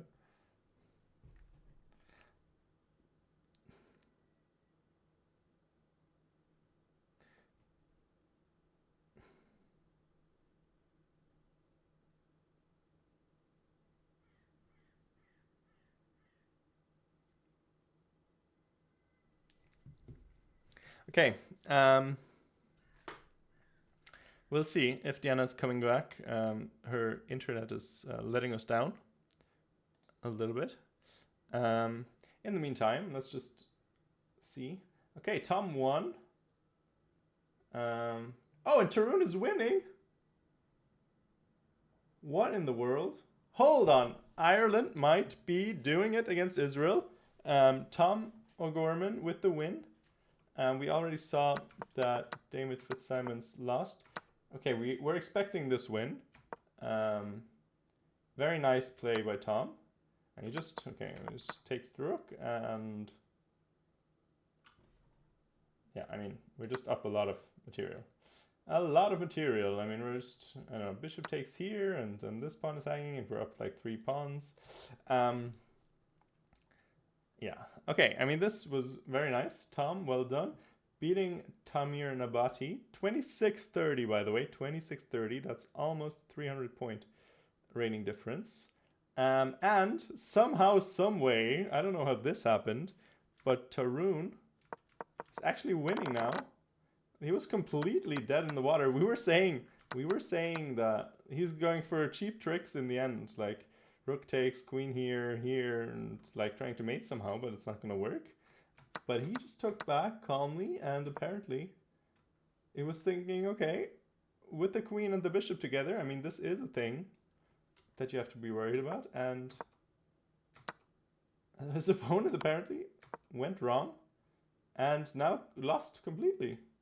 Bishop h3, and you're threatening this. This is checkmate. This is hanging, so the queen can't really move away. I guess check, okay, here, and then queen g5 or queen g7, and you're losing your rook. Fantastic! Wow! And now it's just a piece up. Okay, a4. I guess keeping pawns on the board because he doesn't want to. The queens are getting traded. He can't even do anything. The queen is just pinned. He can't avoid the queen trade. So there's nothing even to discuss here. This is just completely over. It's very simple. Just keep. I mean, okay, it doesn't matter. I mean, it's the wrong pawn anyway. But like this pawn is on the board, and it's going to be an easy win with these pawns, surely, right? I wonder, does it not win to take this? It does win. Okay, so it just makes it a bit harder because you fix the pawn structure and everything. I don't really understand because eventually you're gonna have to take it, right? Because like you can't run too far away. King f8 and then what? I guess maybe he just runs him out of moves. He's just like gonna zugzwang him because the queen can never move unless the king moves away. But why can't the king move away? I don't understand. Okay, anyway. Just a piece up is my point, and you should be winning. That's all I'm saying. So that would be fantastic. Ireland would be up 2-1, incredibly, which would leave the game in the hands of Conor Murphy, the superstar of the previous Olympiad. Has a worse position, allegedly. Has had a worse position for a long time. I never really believed it so much. It doesn't look that awful to me. But, I mean, computer's got to be right. But this isn't like, you know, super easily losing or anything. So if he manages a draw and Tarun manages to convert his win, that means that would be a win for Ireland against Israel, which, I mean, you know, sort of a tense matchup at the best of times. So that would be incredible stuff for Team Ireland. Well done. I mean, they've already basically got a tie in the match locked up because, I mean, Tarun is going to win, right? So Tarun is going to win. He's a safe pair of hands in this kind of thing. It's just a piece up. And the very outrated team of Ireland is going to do it if Conor Murphy holds it and Tarun converts it, which he really should. It really feels like he should. Crazy things are happening. Crazy things. I wonder if any other upsets are in the making.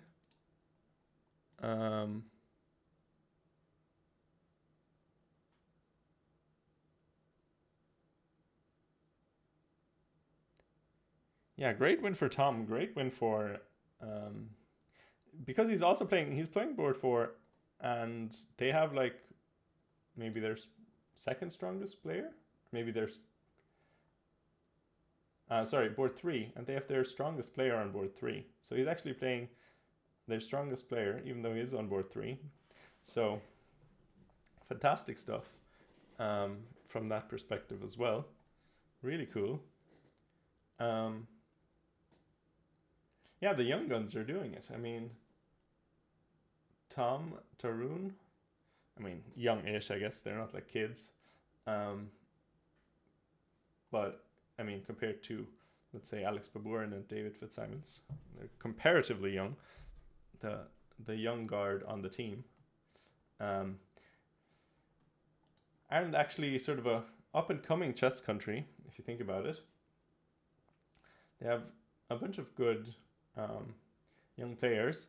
There's a couple of like semi-young people also coming up through the ranks. So there's Adam Collins, who shot up the ratings recently.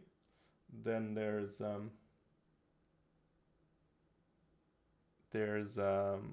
what's he called? Jason Liu, who's also suddenly like he went up in a very short time from like, I don't know, sort of like 1900 to 2200. And then there is Kevin, whose last name I can't quite fully pronounce, which would be, yeah, definitely all contenders for maybe a future Olympiad spot.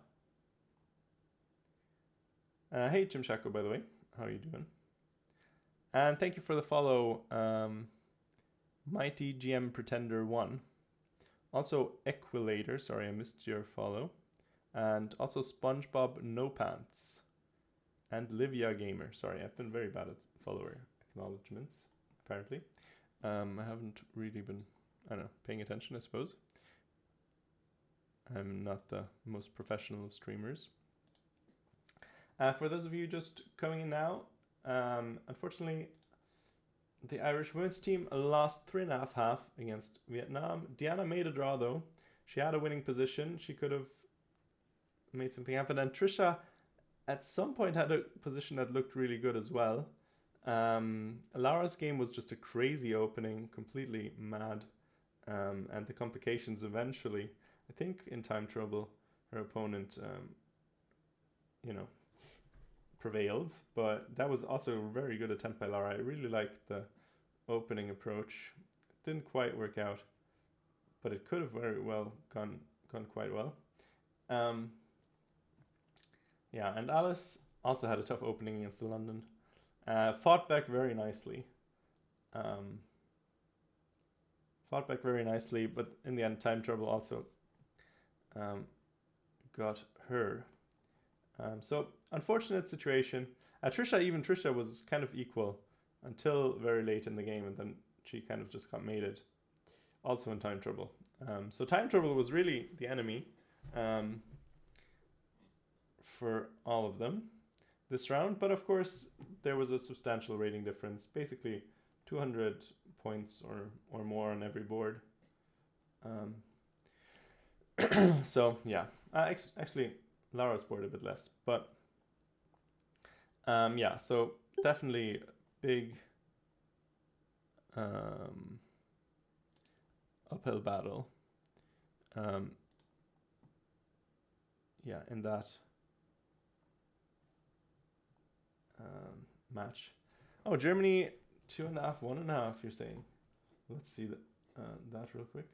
Actually, also let's keep an eye on Conor Murphy's game and Tarun's game, because I mean, we're just rooting. This is very interesting. Look at these moves. So basically he's just making some moves, and he's gonna run him out of moves. Queen g6, and I don't know why white can't do this. Okay, apparently bishop a6. And I guess if you're on too far away, you're gonna get hit with something like that. Okay, and there's no checks, and you're getting mated. Okay, but yeah, interesting. Definitely. I mean, Queen g6 looks like quite clean, because if you take here, I mean, if white's supposed to take, then these pawns are kind of useless, and you're not stopping black's pawns, and black's just gonna come over and collect, or something like that. So. Yeah, this should be a win for Tarun, and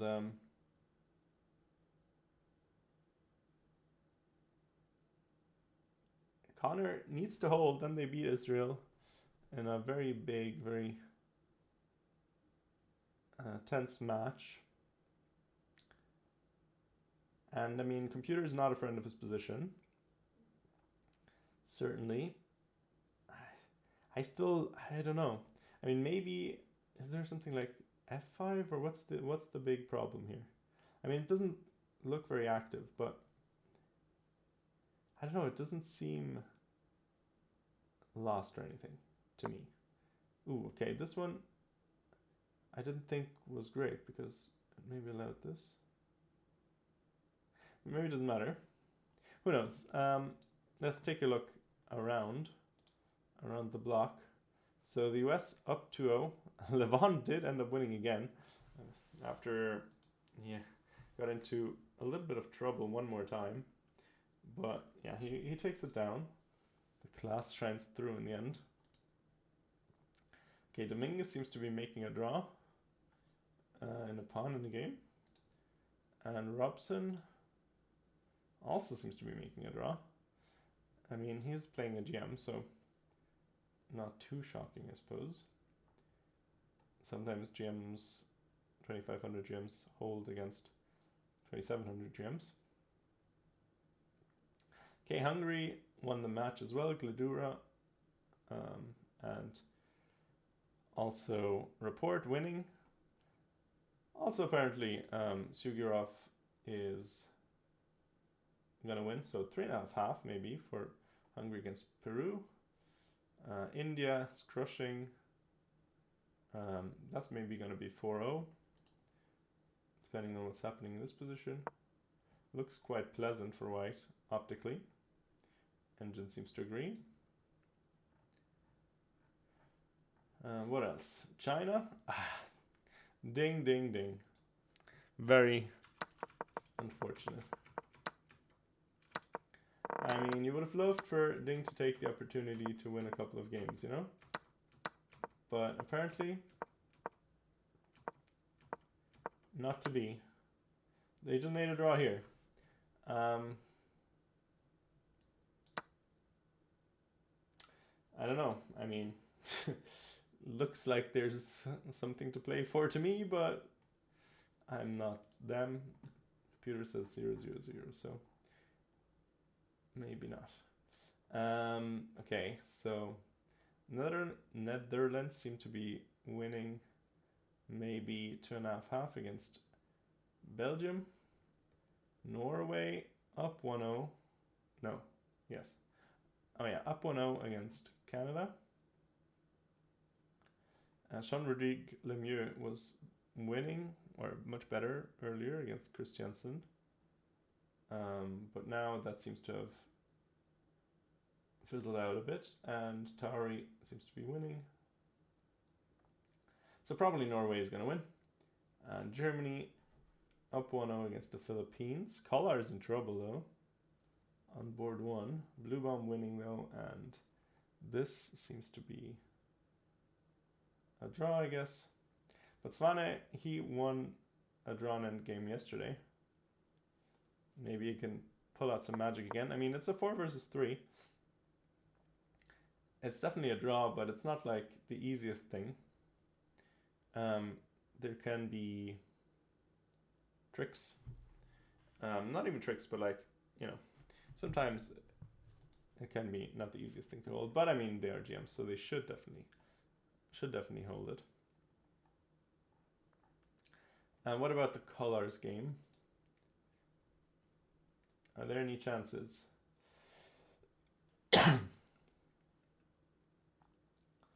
He's a streamer, by the way, Dimitri. Likes to stream Title Tuesdays. I'm not sure if he likes it. Always complains, but he does it.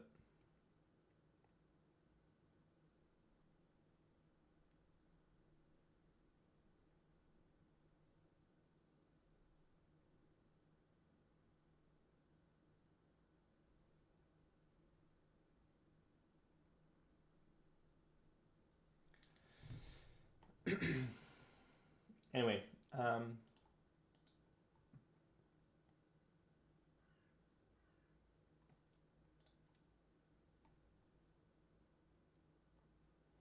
yeah, let's see. Is there anything interesting in the women's section happening? Okay, India against Czech Republic, 2.5. Hungary winning. It's Ecuador. Georgia 1-1 against Montenegro. Oh wow, big upset on board 4. But okay, I mean, Nanatsa is winning. So should be conversion.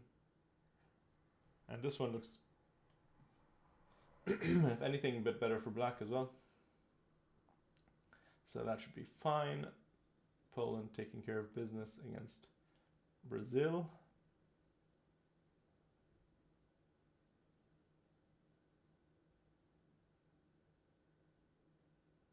Okay, I mean, Azerbaijan. I mean, I guess doing well. I mean, made one draw, but doing well on all the other boards. US already up 2-0 against Philippines.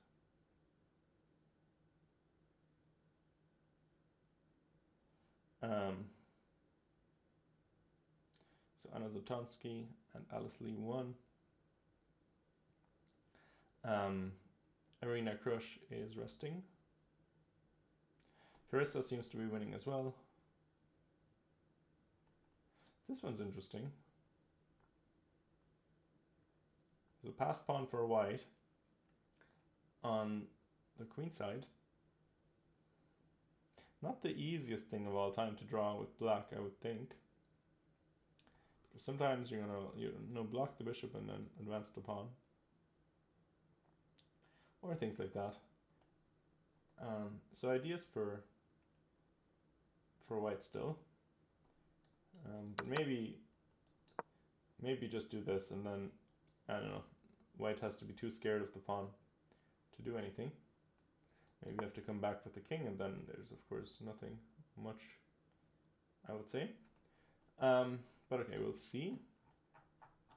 Where's Germany? Okay, Spain up 3-0 against Hungary C. Where is Germany? Finland, Kazakhstan?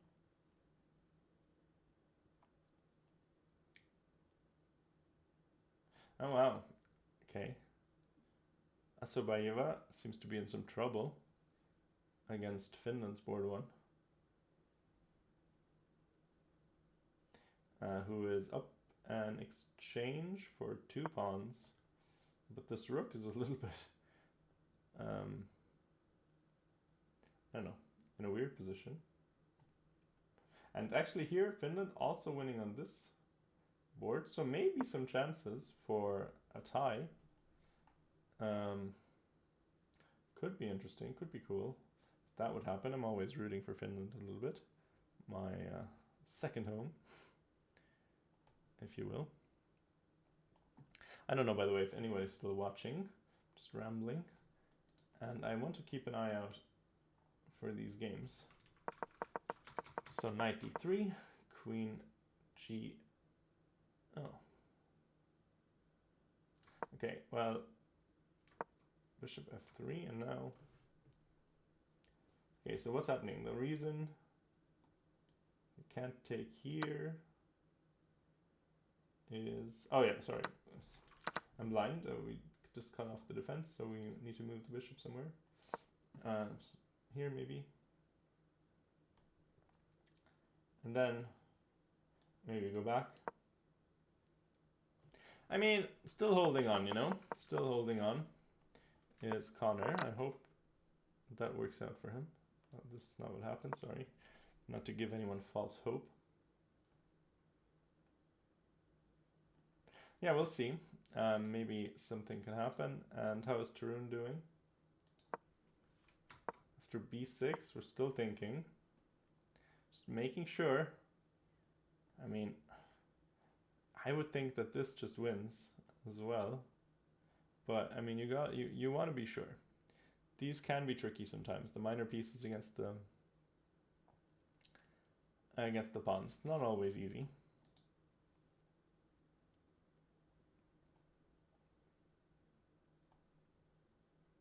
Anyhow, back to scrolling. Where is Germany? I'm very confused. Isn't Germany supposed to be up here somewhere? Did I scroll over? No. Not here. I don't know what happened there. Okay, Armenia 3-0 against Mexico. I mean, this would be interesting. I'm rooting for Finland. I hope that one turns out as a win. That would be incredible. Okay, I mean, this one looks incredibly winning. Like, I don't think anything can really go wrong here. You're just up a pawn, and you can trade everything off if you want right now, I would guess. I mean, what if we just take, take, take, take, take, take, here. This must be just completely winning, right? So here, here, here, and then you go here, here, here, here, here, here, here. Yeah. That must be winning. Yeah, Shaq drew yesterday. He's resting today. He's too traumatized by some Jordanian 2000. I think it was Jordanian. Maybe not. Who knows? Okay. Yeah, I'm also interested in Kollar's game. Can he hold this somehow? The problem here, this is very similar to the other end game. Very similar to this one on first glance. So if we go back here, this looks very similar, right? So we have, one time we have this endgame. Let's maybe switch it for clarity.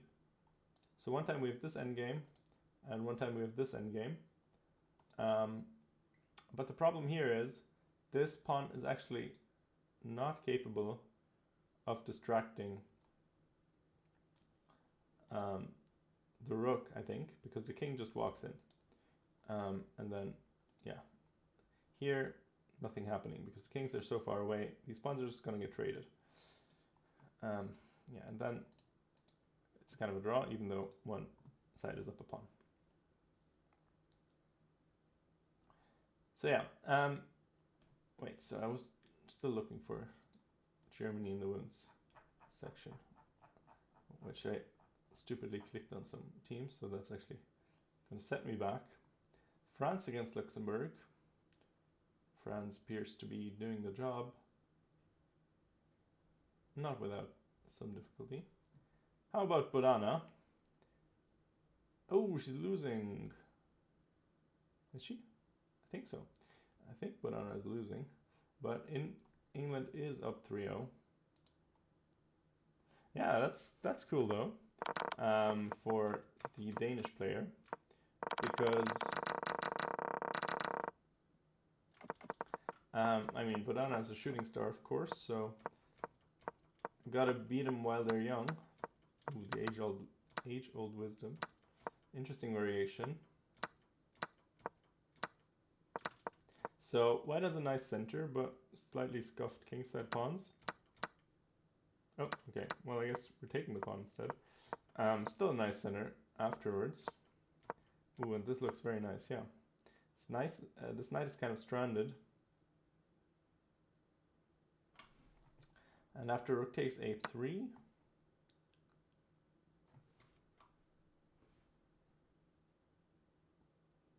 I don't know, I think it could have been played, but apparently it's fine. But we never took the pawn, and now it's really bad. I mean, I guess you can still take it any time you want, but now you let it slip so far that you're gonna just lose on the other side of the board. And now, I mean, h6, rook g7 is coming as well, or this, in fact, yeah. Ooh, and oh, from all sides you get pincered. This is very nasty. Yeah, now you're losing all your pawns. No good. Okay, here you can also, I'm sure, just... I mean, here you can just do anything, probably. But yeah, this is just keeping all the pawns, because why not making it as easy as possible. I had actually a very similar endgame once. Yeah, and you're just up a lot of pawns here.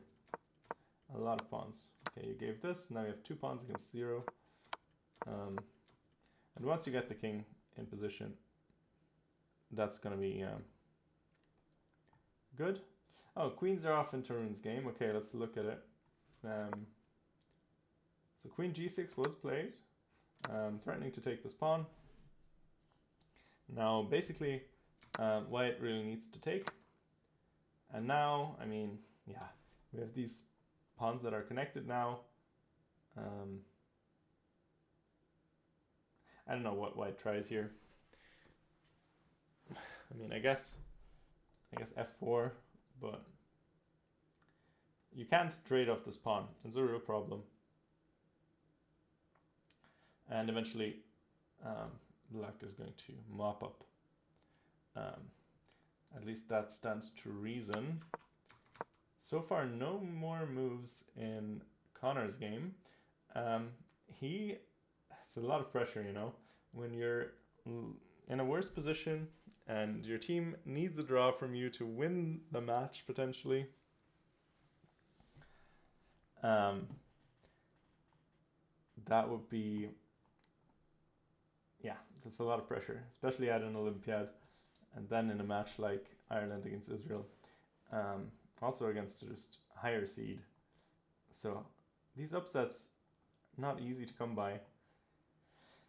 Because, I mean, upsets in individual games are one thing, but then there's team upsets, which are obviously less likely, just because how probability works. Okay, so Bodana losing. Where is Germany? I still don't understand. Where is Germany? How far down are they? They're surely higher rated than this. I'm confused. Let me just go up real quick. Did they not win yesterday or something? What happened there?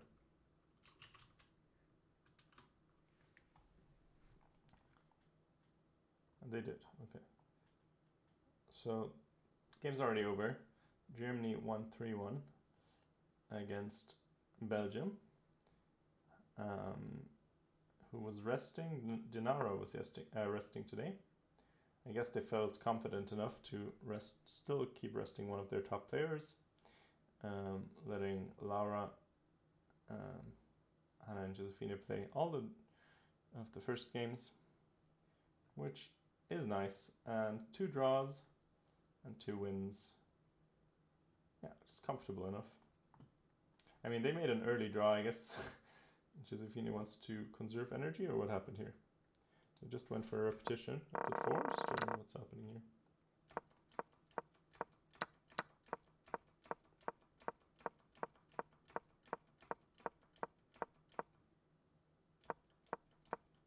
I guess maybe you don't really have anything here, right? Interesting. I mean, I guess it's good to avoid the chance of a loss in a team tournament. And this one looks crazy. Okay, apparently Belgium was winning on this board, completely winning. It looks incredibly good. Like, this attack looks crushing. How does this happen? Certainly close Sicilian, okay.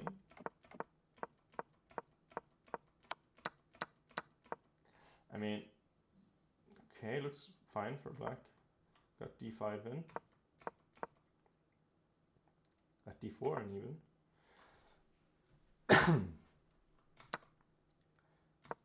Okay, so got your bishop a little bit, you know, trapped inside enemy lines. You could bring it back like this, I guess, but f5 comes quickly, and taking disaster. Ooh, and now f6 is in trouble. You have to play f6 yourself, but that creates all sorts of weaknesses along this diagonal.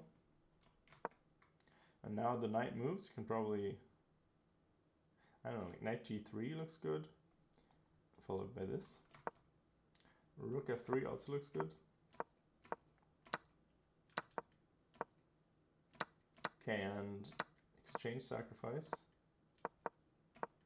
Exchange the sacrifice back if she wants it. Well, actually, no. No, it's not made precisely, but it's close enough so you can't really do it. So she keeps things on. Totally winning. Okay, and now we're trying to trade off this bishop, which is not really doing anything. I guess I don't know, does she want to bring her other rook over? I guess so. Like this and this.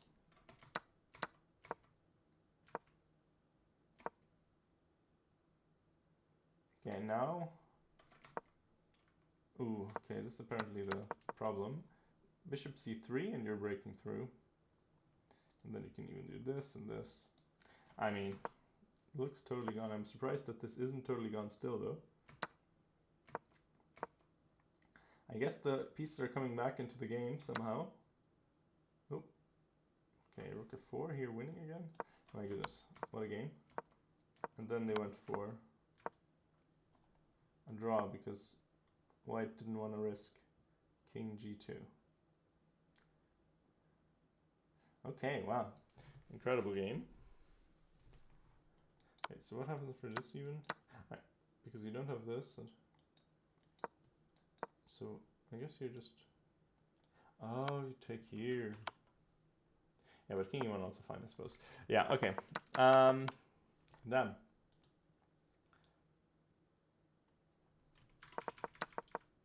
Okay, how is this? What's happening here?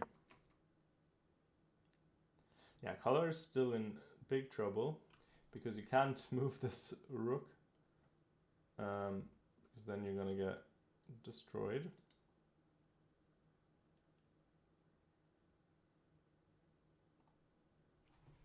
Although maybe eventually you can.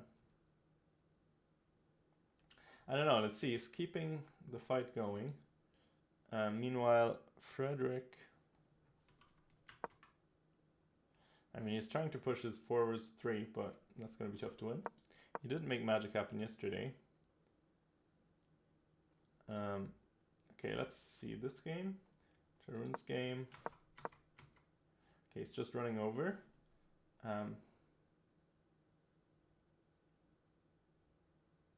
Okay, bishop b7 maybe. Or at this point you can also bring your bishop over the other way, I suppose. So here maybe. I wonder if you take here and sorry.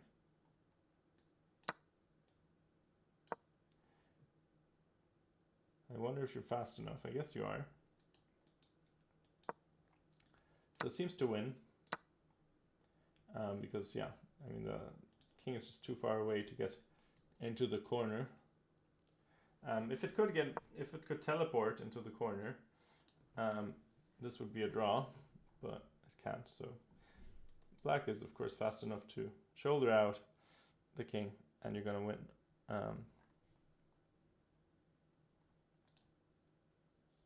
So yeah, very interesting. Yeah, so here Germany got a bit lucky to secure a draw. Okay, what else is happening? Any exciting games? Chatters? Otherwise,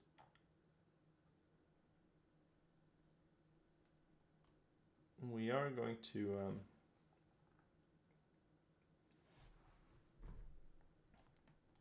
I guess we're going to wait until this game finishes.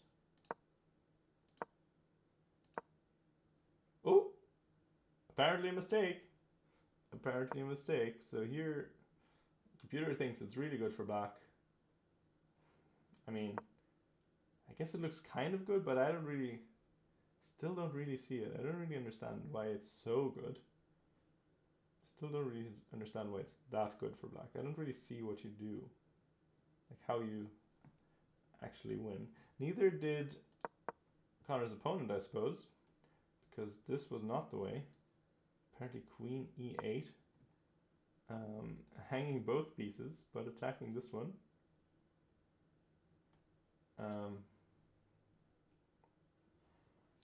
Hard move to play maybe, but it does go for counterplay. Now the idea is that you can't, oh sorry, I guess the idea is that you can't, like if you did this earlier, like here let's say, and you could probably just do this and then, you know, the king is safe enough, and then you take one of the pieces and you're just simply winning. But now after f5, not only do you take away this, but you also make your king sort of weak to perpetuals. So that would be great if Connor could hold this, this way. So let's see what happens. Let's say you take the knight, take here, and let's say now you try to push. Oh wow, white's even better. Yeah, okay, I guess that makes sense. So what do you do? What do you even do? Queen g3, and now maybe white has to give perpetual. But yeah, it's fairly simple perpetual at this point, isn't it? Because you just go here and then you have this. Yeah, wow. So maybe Connor sees it. That would be great. He has. Wait, actually, he made a move. No, he took it. That's unfortunate. Hard to see. I mean, definitely very hard to think about giving away both, like sort of hanging both your pieces for this one. I mean, it kind of makes sense, I guess, because this bishop can't really go anywhere without allowing. Well, actually, it's just it can't go anywhere. Period. And then you're gonna be able to give perpetual. That's unfortunate. I'm sure if somebody taps him on the shoulder and says you have a draw here, he finds that no problem, but very hard to find in a game. And now, I mean, now I see why it's lost. Now I understand. Now I understand how it's lost, because now this is falling, this is hanging. Yeah, now I get it. I didn't really get it before, I guess. I mean, yeah. I mean, I guess it makes sense that f5 would be the key move. We thought about that earlier. And now that you have to remove the bishop from any active diagonals and put it on g2, I guess f5 makes a lot of sense, except for that you can't play it yet. That's unfortunate. So I guess that means it's going to be a tie match. Yeah, okay, I mean, this is the game. This is now very easy. Just move your bishop anywhere, I think. I mean, this doesn't actually make sense, so probably you're going to try this.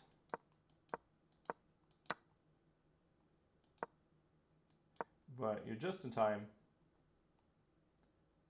to keep the king out of the corner. And now you're just going to, I don't know, here. You're going to go here. King has to move away somehow. And you're going to go here. And that's the win. So nice. Still nice result, even if it turns out, which I guess is likely at this point, that Connor is going to lose. With Tarun winning, that's still a great result. My voice is dying. That's still a great result. Fantastic job by the guys. Tarun winning a crazy turnaround, and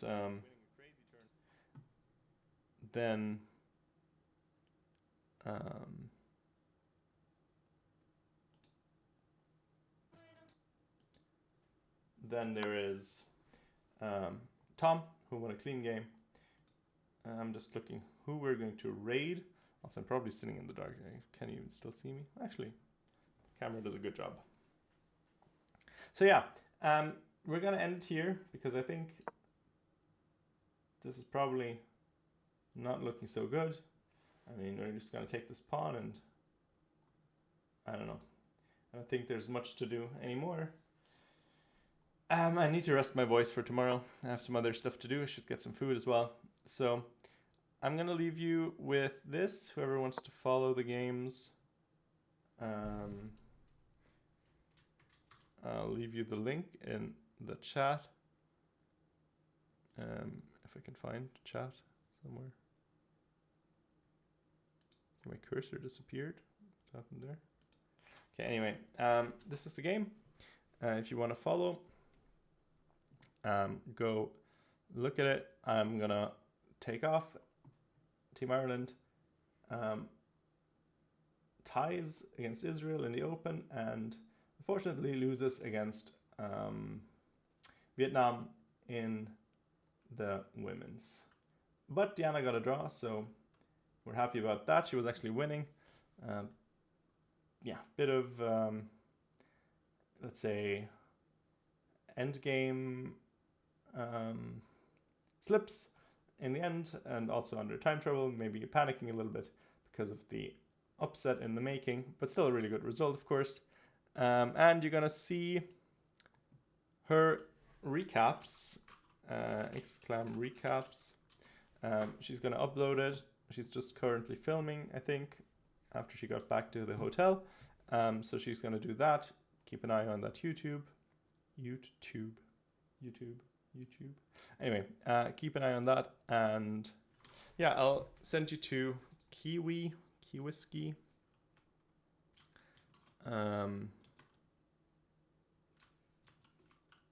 Wait, where's my?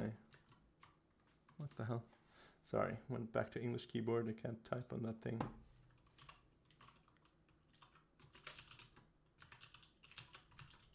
So we're gonna raid, and I'll see you tomorrow, same time, same place. I'm going to get paired down again, I think.